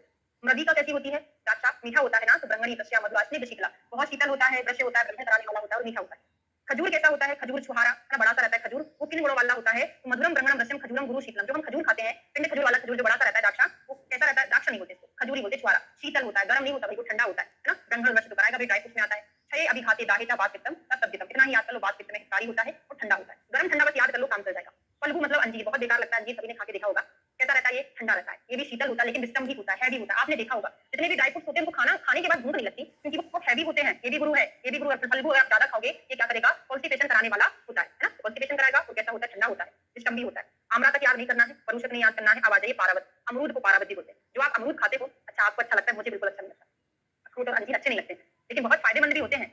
दुविधम शीतम उष्णम च मधुरम अम्लमेव च गुरु पारावतम गेयम अरुच्यम अत्यग्नि नाशनम, बहुत इंपॉर्टेंट है। अत्यग्नि की चिकित्सा, भस्म की चिकित्सा में चरक के सामने आपको बताऊंगी, वहां पे अमरूद भी पढ़ेंगे हम, जो अत्यग्नि को नष्ट करने वाला होता है। तो मधुर अम्ल दो तरह के अमरूद होते हैं, इसमें मधुर वीर्य में शीत होता है और रस में मधुर और भारी होता है। अम्ल वाला जो है वीर्य में उष्ण। बाकी समझ में आ रही है? अच्छा आपको भी अच्छा नहीं लगता? हाँ, अम्ल वाला तो गर्म ही होगा और मधुर वाला कैसा होता है? शीतल होता है। ठीक है, अब यहाँ से मैं आपको कल पढ़ूंगी। अच्छे से